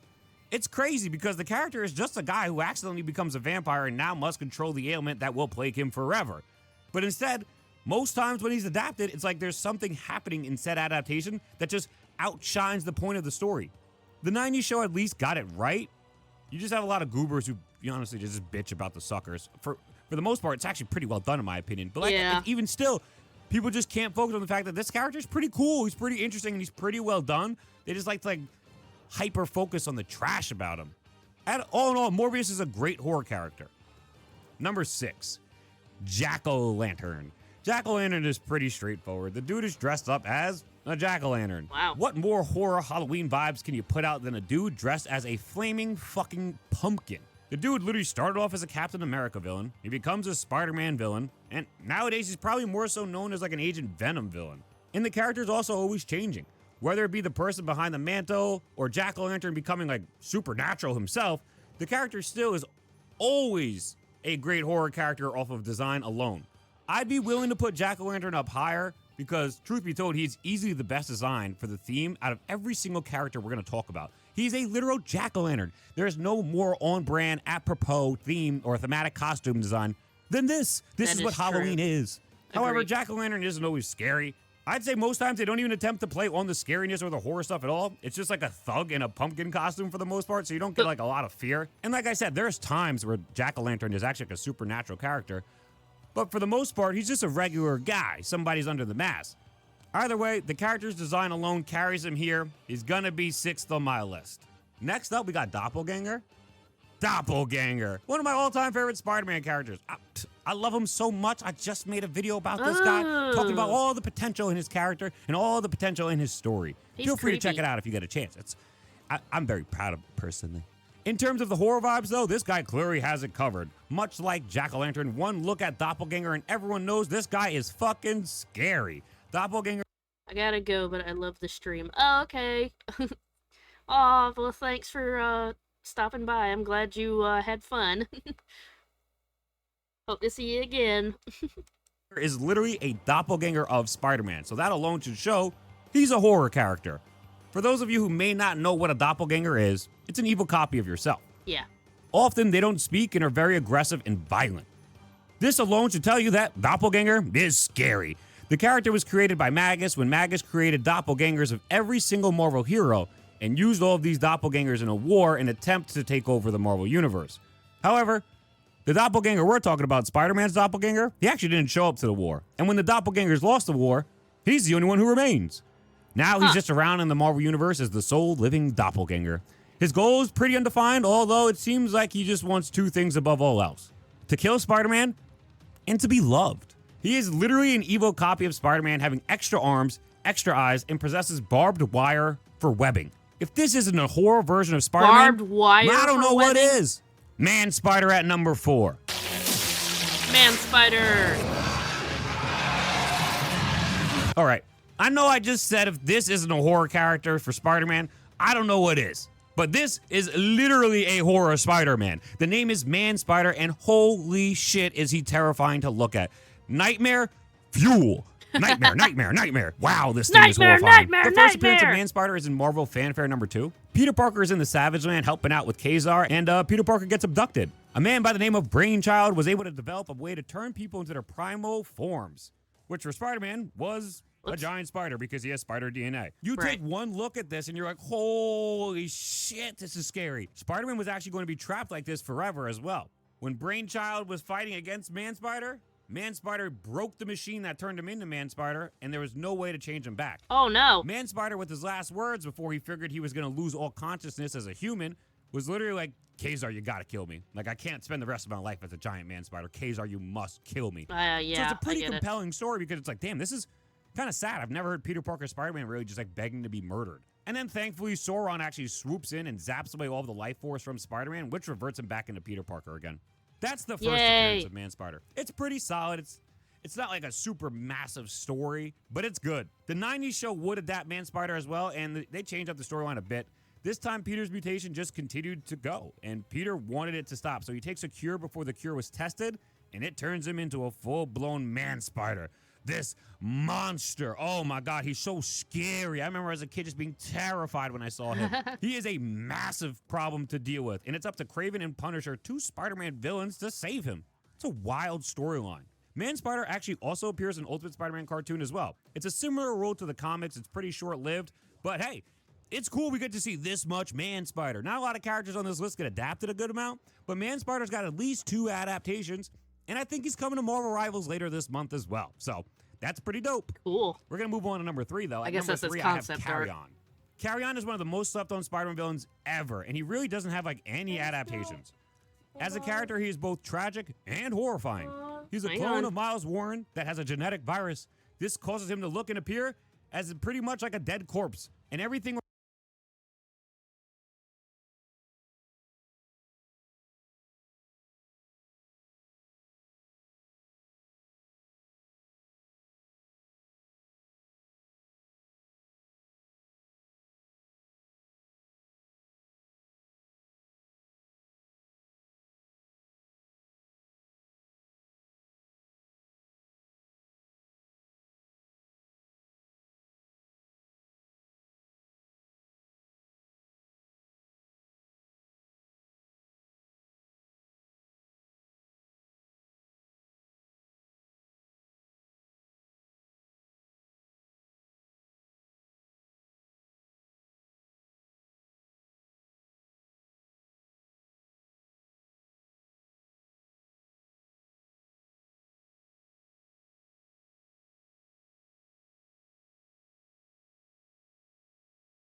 Ooh, sorry.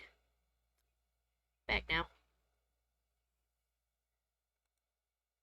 Play. Organic he touches as well can turn to dust. He can kill it as well. Oh, shit. The dude is unbelievably powerful, but also unbelievably scary. A supervillain being able to just end people with a touch like Shigaraki from My Hero Academia? That's broken. And yeah, in my opinion, Carrion looks even scarier than Shigaraki does. He's like a withering dead man who floats everywhere. He has like this ghoulish feel to him. Carrion's story is a bit all over the place. There's at least 3 concrete hosts before the Carrion virus just jumps around a lot, so the character story isn't really straightforward. But you can certainly tell a straightforward story with Carrion. A straightforward horror story with Carrion. A character who's slowly dying and withering away, who doesn't even realize they're a clone, is going to fight and kill Spider-Man because his memories, that aren't even his, they're the real version of himself's memories, tell him that Spider-Man was the cause of Gwen Stacy's death, who Miles Warren was obsessed with. Oh. You have this complete lunatic who doesn't even know who he is, trying to do what he believes is the right thing to do.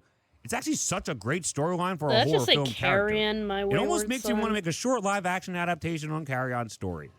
Yeah, maybe in the future. Who knows what'll happen? Let's move to number 2. In number 2, Demogoblin. The Demogoblin is who I'd play in the number 2 spot. The what? This character is like so fucking strange, but so fucking good as a horror character. It's almost shocking he comes from Spider-Man. The Demogoblin is really awesome to me because he has such a sick and horrifying backstory. When Jason Masondale is Hobgoblin, he seeks out more power during an Inferno event and is possessed by a demon that amplifies his power and strength, but literally makes Jason into a Hobgoblin. He turns into like a demonic monster. Oh.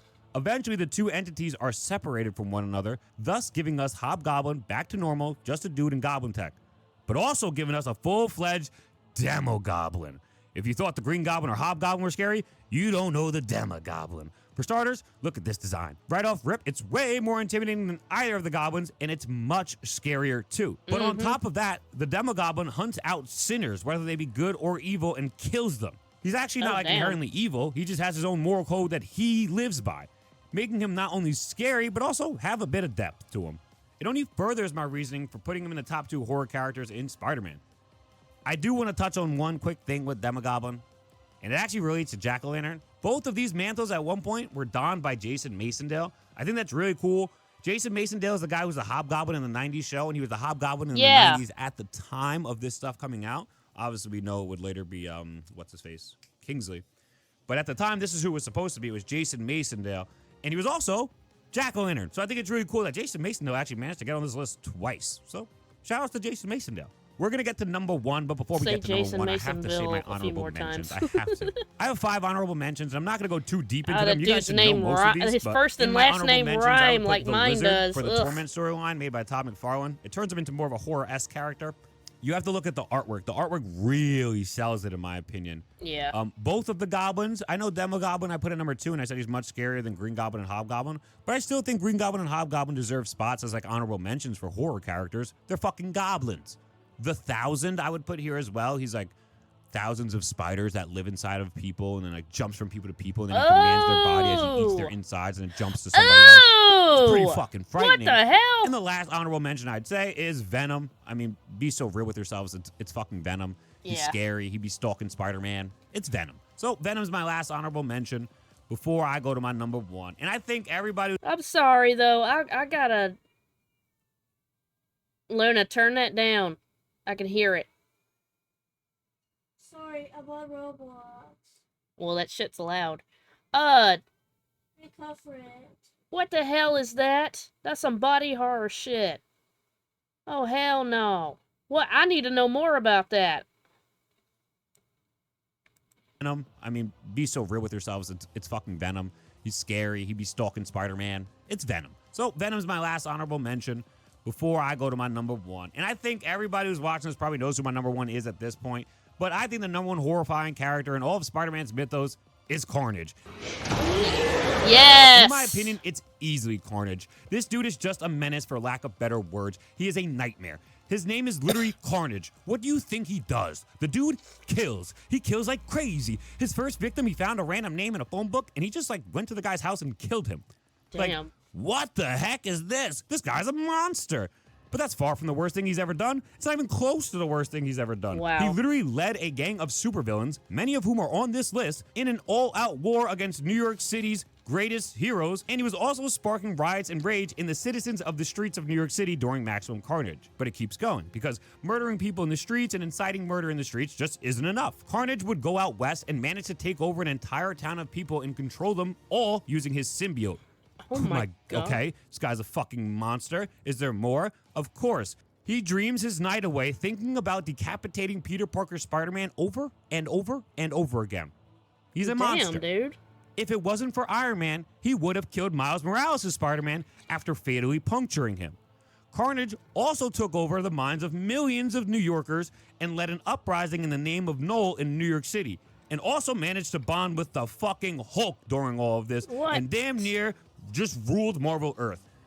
On top of that, he has sent crazy. a symbiote invasion into New York City as well. Carnage is the horror character in Spider-Man. I don't see how there's any argument for anybody else. You could be playing a Spider-Man game, having a good time, having great, flying around, bombastic, bright, flashy, and then a Carnage level shows up. Nightmare fuel. Instantly. Oh my God. Insomniac didn't even use Carnage, only Cletus so far, and even that was pretty horrifying as we watched him lead a fucking cult. This also happens in the comics too. I just don't see an argument for other characters being above Carnage. When you see his storylines and the way they're drawn and the way the artwork is shown off, it's horror. It's a horror storyline. When you see all the people he's brutally murdering and slashing and slicing up, that's horror. It's a horror storyline. Carnage's design is up there with any character on this list as well. His story has just as many, if not more, horror elements than anyone else on this list. A freaking kid, Cletus Cassidy, literally murdered his own fucking grandmother. This guy's a super horror villain. Sentry ripping this cadaver maker in half was the best thing that happened to the Marvel Earth. But, much like most horror characters, he can't be killed, and he comes back from this as well. He comes back from everything. No matter what you throw at the character, he's always coming back, just like a classic horror villain. Carnage is easily, in my opinion, the best horror character in Spider-Man's mythos. Yeah. But what do you guys think? I want to know what everybody thinks down below. Please comment down below who you would say is the scariest Spider-Man character, honestly. In all of Spider-Man's mythos. Carnage is number one. Let me know what you think. That's pretty much it for me in this video, though. I had a blast making it, and I'll catch you guys on the next one. Be on the lookout for more Halloween, like, horror videos, too. I want to talk a lot of these characters, like, more in depth, or just, like, more stuff with these characters, or more horror vibes with Spider-Man, just because, hey, it's the theme of the season. Who doesn't like staying on the thematic season that we're in right now? But either way, that's pretty much it for me in this video. I'll catch you guys on the flip side. Dunk out. Peace. The cool thing about comic books is they've been around for so long and are made up of so many unique parts that even now, after decades of reading, we can still stumble across cool heroes we've never even heard of.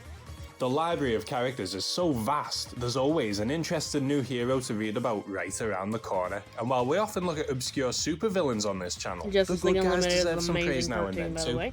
We're having a look at some less celebrated superheroes this time, and I thought as we prepare to dive fully into the spooky season, we could have a look at some of the creepier costumed crusaders.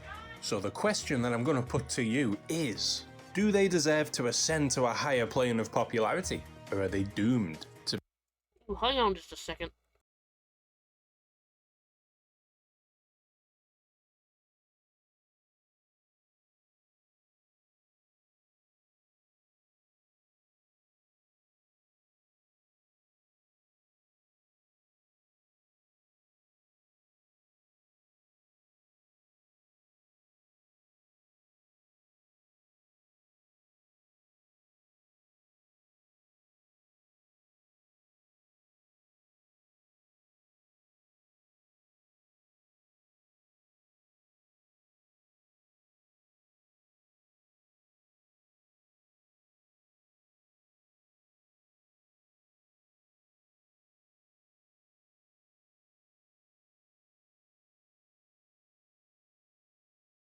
Sorry, that was just my mom yelling at the dog. Apparently he snapped at one of the cats or something. Alright. Continue. And this will be the last video of the night, because I gotta get the kid ready for bed, because she's got school tomorrow. be banished to obscurity forever. Crack out them Ouija boards, lads. It's time for some spooky superheroes. In the English alphabet, D comes before M, so we're going to start with Detective Comics, Blue Devil.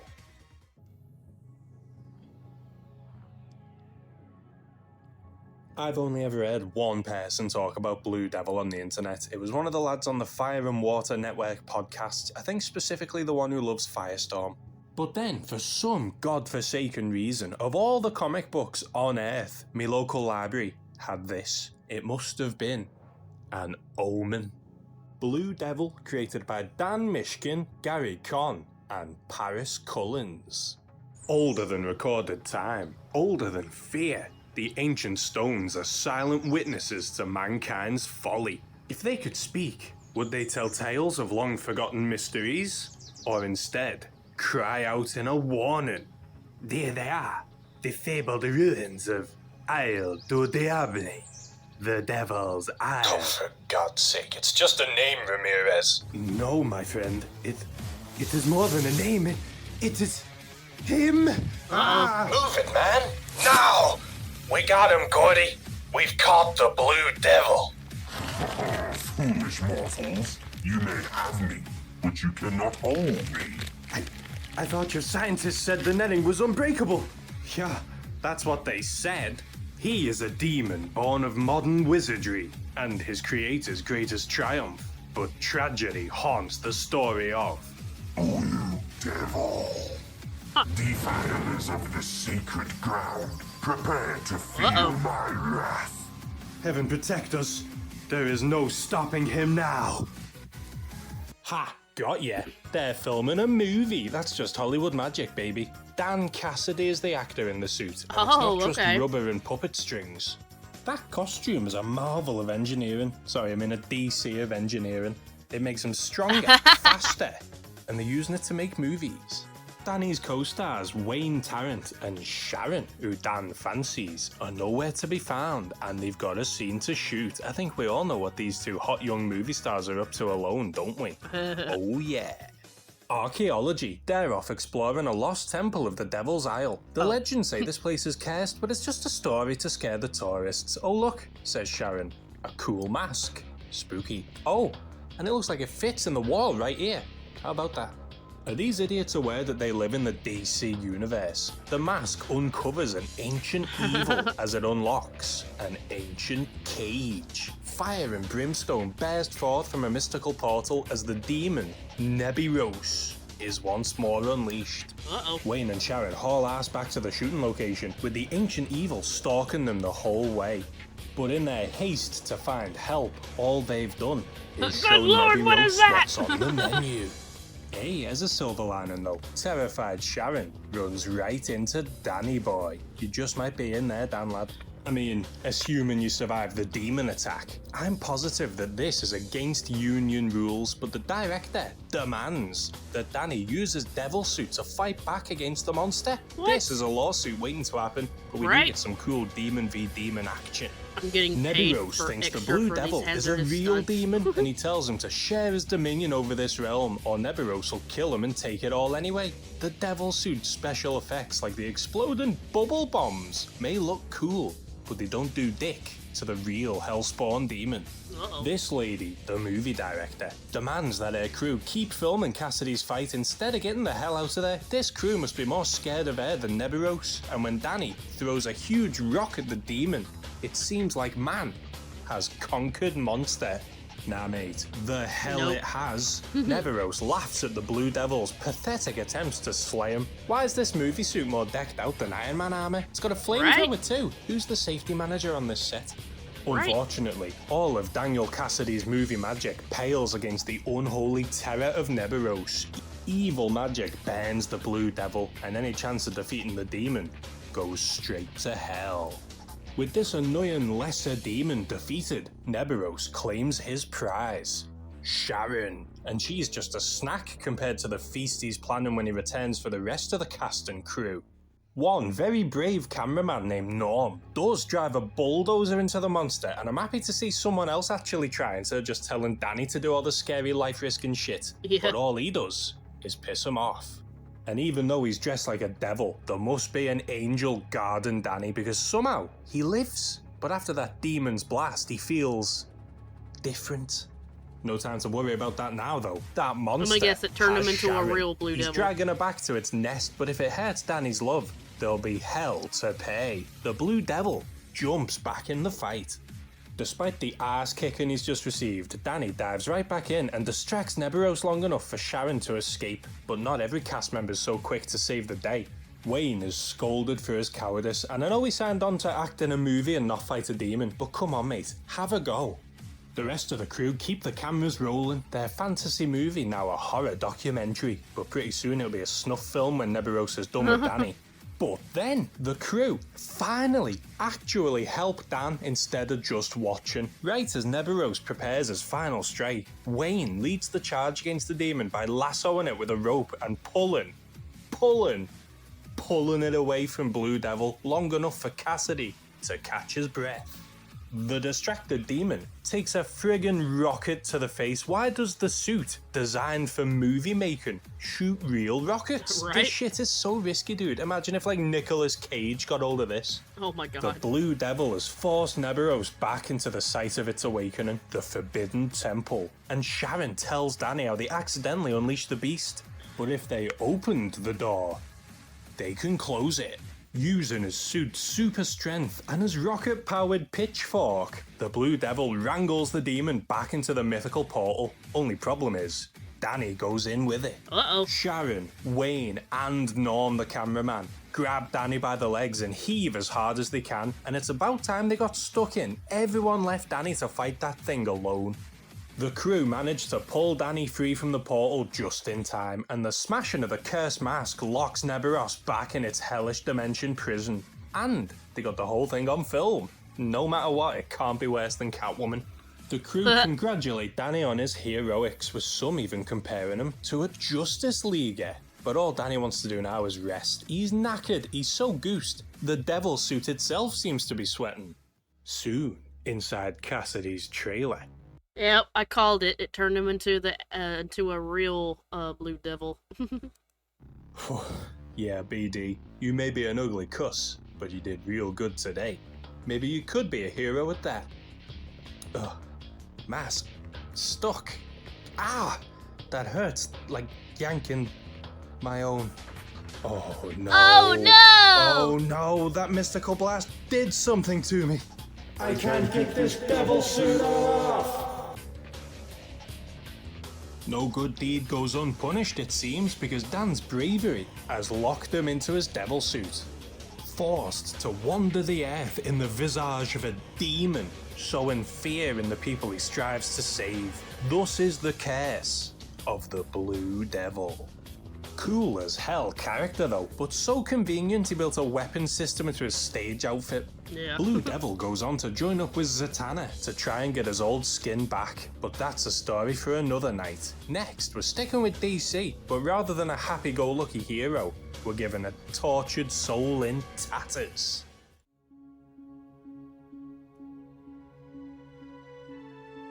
Next up is the Ragman, a scruffy super created by Robert Kanigher and Joe Kubert. It's a lovely day to play in traffic in whatever city this is. Two men in suits offer a little girl some money if she can bounce a ball to his buddy over there. Sounds like easy money to... Oh my god. It was an assassination. Oh and my now god. the thing's responsible are legging it. But what's this? Is that a man lurking in the trash? A witness? Better not risk it. They put a few bullets into the rubbish and flee to the rooftops. But that wasn't just garbage these fellas shot at. The Ragman rises from the trash. The Ragman leaps for the fire escape ladder upon which the killers had ascended. Only his intense eyes confess the painful wound he otherwise forcefully ignores. On the rooftop, as fresh wash flaps like dangling skeletons, the killers suddenly halt. Now what? Hold it, Anders. There's something hiding behind those clothes. There! There! There! What's that? Ice 'em! The blazing bullets seem to melt in the Ragman's cloak.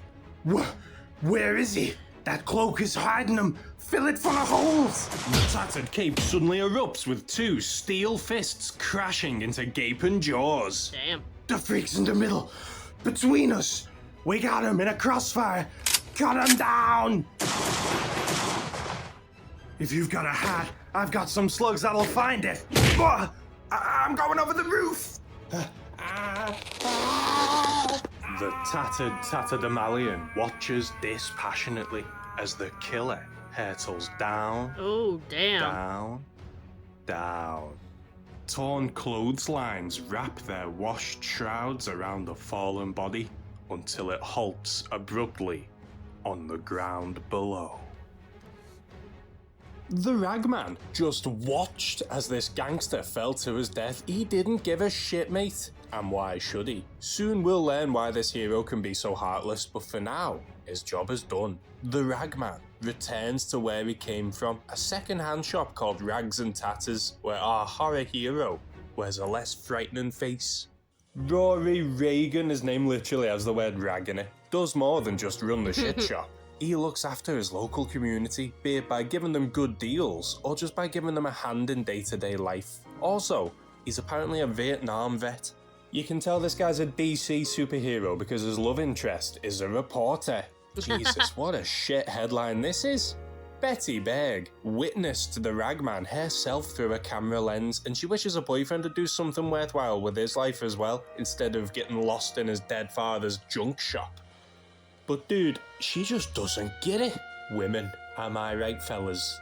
How could Betty understand what it means to be a boy raised in people's rubbish? One man's trash is another man's treasure, but not long ago Rory and his dad were treated worse than shit, all because Mr. Reagan was a junk man. But he swore one day he'd have enough money to give his boy the life he deserves. Poor as shit financially, but rich in friends. Rory's dad has drinking buddies to fall back on, an ex-circus strongman, an ex-professional boxer, and an ex-acrobat, all equally impoverished, but not letting it get them down. Then one night, outside the Rags and Tatters, the boys were drinking and laughing and having a good time on an old mattress, and I know it sounds weird when I say that, but just give me a minute. It gets weirder when, within the old bed, they discover a ton of money, over 2 million in cash. But before they can even plan to spend it, they pay with their lives instead. Oh no! The Triggermen from the start of the issue, they demand to know where the money's hidden, but when the boys won't talk, the gangsters get sadistic and use loose power lines to zap the truth out of them. Rory's dad and his friends are trapped in a high voltage net, but that money could change Rory's life. They won't tell, even when Rory himself begs them to. The armed gangsters won't let Rory help his father, and the ex-army man gets desperate, not even thinking about anything but his dad's safety. Rory reaches for his old man, but with nothing to ground him. Contact just zaps Rory too. The voltage passes from man to man to man to man, shockingly leaving but one survivor. The killers escape for now, and Rory returns to the store heartbroken to find a costume of rags his father left him. Donning the tattered suit, the ragman swears to be just like his father, to always give to others despite how little he has himself. But Rory Reagan is not the man he used to be, either through the human chain and electric jolt or through the mystery of destiny. Rory acquired the life-honed abilities of his dead friends, an acrobat's agility, a boxer's fighting experience, and a strongman's raw power. And while the ragman roams the night, crime is gonna get torn to tatters. Holy shit, this guy was cool as hell, but I bet he was a pain in the ass to draw. A badass design and a great origin. I love how he doesn't become a hero for revenge, but to follow his lovely dad's example. Crazy seeing a DC hero who's not born lucky. Wonder Woman grows up in literal paradise, Superman had a lovely farm and great parents, and Batman was born to Gotham royalty, but Ragman slept on the streets and barely afforded a small second-hand shop. I mean, his parents were also murdered in front of him, he but fights the good fight. Later on, we discover the magical tatterdemalion, if that's how you say it, absorbs dead souls and gives their specialties to Rory, but that's a story for another night. Next, we're skipping across the pond to Stan Lee's part of town, and if I'm boring you now, it's your chance to have a nap, because it's time for... Sleepwalker. Sleepwalker, created by Bob Budiansky and Brett Blevins. When crime snoozes, crime loses. Teenager Rick Sheridan's fun is suddenly interrupted by one pissed off grey ghoul. But Rick's mates don't even seem to notice the bug-eyed monster. Ooh, but the monster notices Rick. Thank Christ it seems to have just been a dream. But what the hell kind of dream was that? I'm sure Ricky would rather dream about his girlfriend here, Alyssa, but the nightmare has him shaken. The kid has trouble in his sleep and while he's awake because some punks harass the owners of his apartment building. Rick drives them off this time, but they swear they'll pay him back for this disrespect. School, work, and his love life have Ricky knackered already. An early night's always a good idea, especially when you're dreaming about stuff like this. Rick, my man. Oh shit, that cosmic cockblocker turns up again and ruins Rick's dream. But this time, the kid doesn't stand for it. He tries to fight off the nocturnal invader, but the monster's strange glowing medallion makes his subconscious suboptimal. Until Rick grabs the medal and gives the freak a taste of his own medicine. Ricky blasts it back where it come from and returns to sweet dreams. But our story isn't over yet. Rick wakes up nice and refreshed, thinking his fright nights are all over with now he's beat his monster. But if you live in the dream, you live in real life. The news shows a failed warehouse robbery apparently busted up by the very creature Rick sees in his dreams. It's real! Rick is now terrified by his premonition, and it only gets worse for him when later that night at the fun fair, Rick dozes off on the ghost train and the alien invader appears again. But this time, Alyssa sees it too. But what is the link between Rick Sheridan's snoozing and this monster? Well, Rick himself doesn't want to find out. For days, Rick forces himself to stay awake, dreading accidentally unleashing the bug-eyed beast. But the human body needs sleep to function, and once well-rounded Rick becomes frayed at the edges. Good thing this is the 80s, because coffee would not work for the modern teenager. All the cans of Monster burned out my caffeine receptors in college. Ricky and Alyssa go late-night shopping for, you guessed it, more coffee. But the only brown beans they find are in this shopkeeper's pants, because this is a hold-up, and it's perpetrated by the two punks who were harassing Rick's landlord. They did swear revenge, as I recall. Where the hell is Daredevil when you need him, eh? Weakened Rick gets knocked out in one, but if these thugs think this fight is over, they're dreaming. The monster returns. The punks absolutely shit themselves and blast the weirdo away. But this is New York, super freak capital of the world. Bullets don't do dick. So they grab Alyssa as a hostage and leg it. This monster doesn't just look weird, he is weird, recovering from half a dozen bullets in a second and spookily floating after his prey. The thing uses psychokinesis to weaponize the city itself against the troublemakers. A lamppost is sharpened to pinpoint and pierces their getaway car. Then the mailbox swallows one of them whole, and dude, if bullets didn't stop this thing, what's your little pipe gonna do? Oh shit, The monster bids these criminals good night as he leaves them terrified, but alive. And Alyssa cautiously approaches her scary savior, but the creepy crusader's got only one thing to say to her. I am a sleepwalker. I like how this story felt like an 80s horror movie. Like the bit where Rick refused to sleep was straight out A Nightmare on Elm Street. That's what I was gonna say. The Sleepwalker's design's got a bit of a funny story behind it. He was designed to be the anti-Superman. Like how Superman is an alien, but looks like the perfect human so people love him. Marvel wanted a hero who looked purely out of this world, but was still the good guy. And he was a creepy bastard, wasn't he? I do think Rick felt a bit too perfect though. He tutored people, he was his own building's handyman, he had a girlfriend and was basically loved by all until Sleepwalker possessed him. Except from those two generic thugs, there wasn't a lot of conflict for him.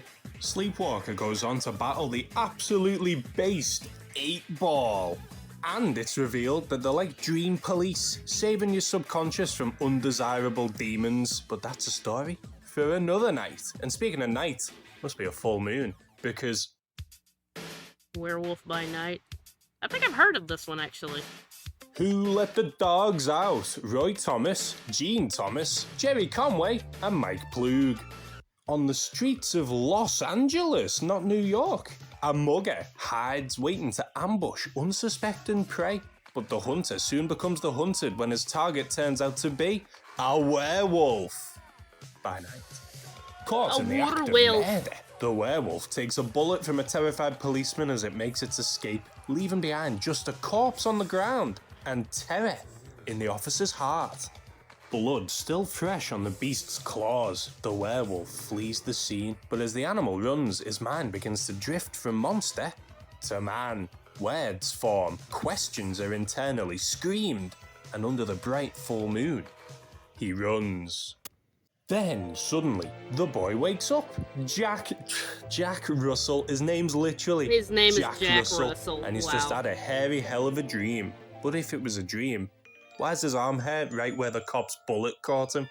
Today's actually Jack's 18th birthday, but I wouldn't call him happy. He, his mum, and his sister Lisa live under the thumb of his strict stepfather, Philip Russell. But Phil's the only dad Jack's ever known, so he has to suffer in silence. Even while his stepdad's buddy Grant treats Jack's mum like shit. But Jack will find ways of getting his own back. Like spending all of Daddy's money on a big birthday blowout. But before the cake can get cut, Jack is overwhelmed by a sudden urge, a growling inside him that turns into a howling, because outside, the moon is full. Jack lumbers out, feeling the change taking over. He needs to get out of here now. In his rush, he barely avoids Grant's angry eye. But what's that big brute doing working on the car so late at night? Alongside the beast returns the bloodshed. The wolf needs to kill something, it doesn't matter what, and already, it's chosen its victim. So it's not just humans he has to kill then. The werewolf by night hunts a wild dog that's been terrorizing LA, but does Jack pop the pooch in a twisted sense of helping his community? Or simply to prove who is alpha? Fresh death on his lips, the wolf howls in victory for I was another hoping night, he would have but said when the sun rises dog. and he returns to human But by okay. day, Jack Russell will howl in sorrow. Finally found by Philip, Jack gets awful news. His mother is near death after she got in a car accident driving around town looking for him. Oh, Through no. his hideous transformation, has the werewolf accidentally claimed another victim? As exhausted Jack drifts in and out of consciousness, he does hear a phone call between Phil and Grant. Something about money? But his stepdad's weird mate's the last thing on Jack's mind when he wakes up. He rushes off to hospital to see his mother, but the prognosis isn't good. Oh no. We've got just enough time for a deathbed confession. She rushed out to find Jack because she knew he was wolfing out. And she knew because she's seen this curse before. In Jack's birth father. In a little known town called Transylvania. Unbeknownst to her, for 2 Really? full years, Jesus Of course, Christ, why look, not? Mrs. Russell had married a werewolf. Every full moon, he'd lock himself in the highest room of the tallest tower, trying to wait Nice out the Castlevania shift. music. But Hope I one don't night, get copyright a for bolt that. of lightning let the dogs out. Copyright strike. With an innocent man dead by the monster's claws, the townspeople rallied together and slew the beast, only for it to shift back to Jack's dad in its dying breath. Baby Jack, his mum, and little Lisa in a ma's belly flee to America, married Phil, and waited for this all to blow over. In a way, Phil saved them all, so Jack's mum's final request is for Jack to never harm Philip Russell.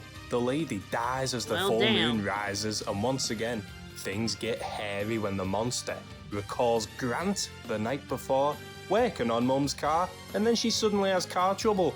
Nah, mate, this wolf smells sabotage. Uh-oh. The wolf hunts again, finding Grant alone in a warehouse, and even though the beast doesn't understand why he hates this man, even the animal feels Jack's need for revenge.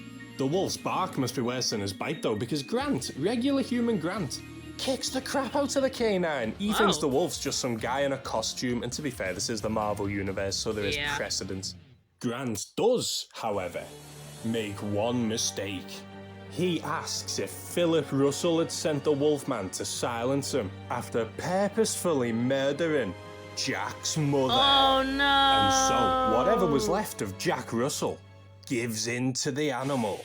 Tied hands, and the wolf tastes blood. Oh, Grant shit. dies, and even though the werewolf side doesn't understand, within, Jack knows his mother's been avenged, but the job isn't done yet.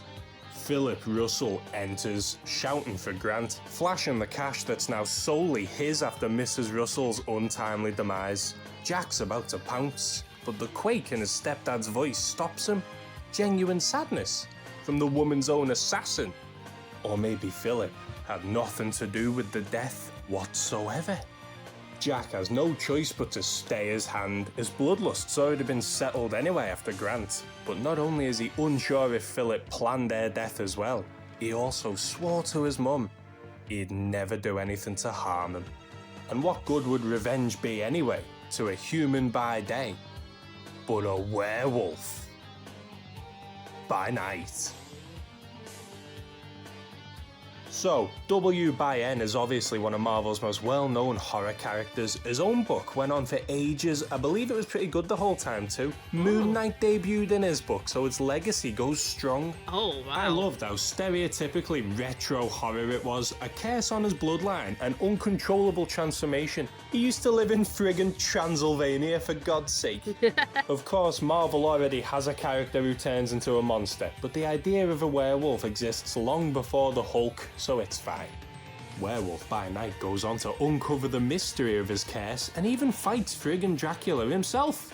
But that's a Because of story course he does. for another night.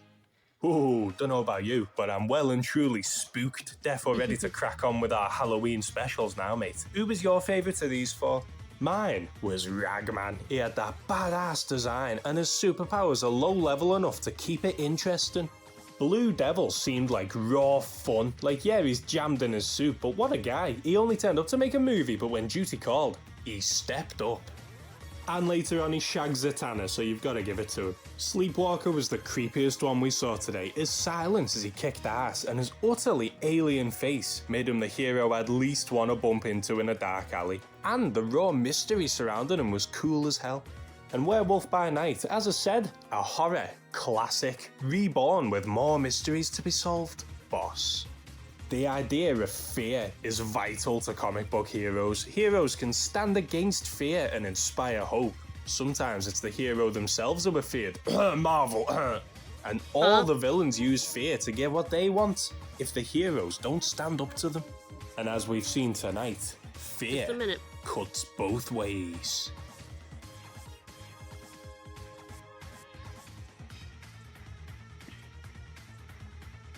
All right.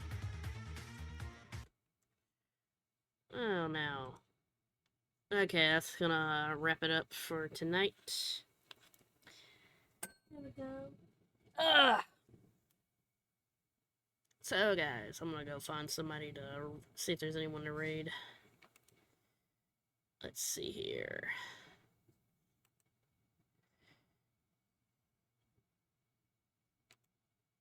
Who's live?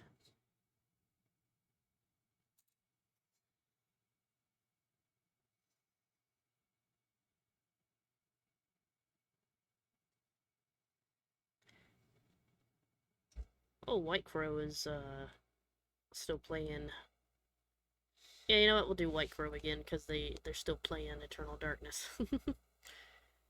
So... Bye-bye. Let's see.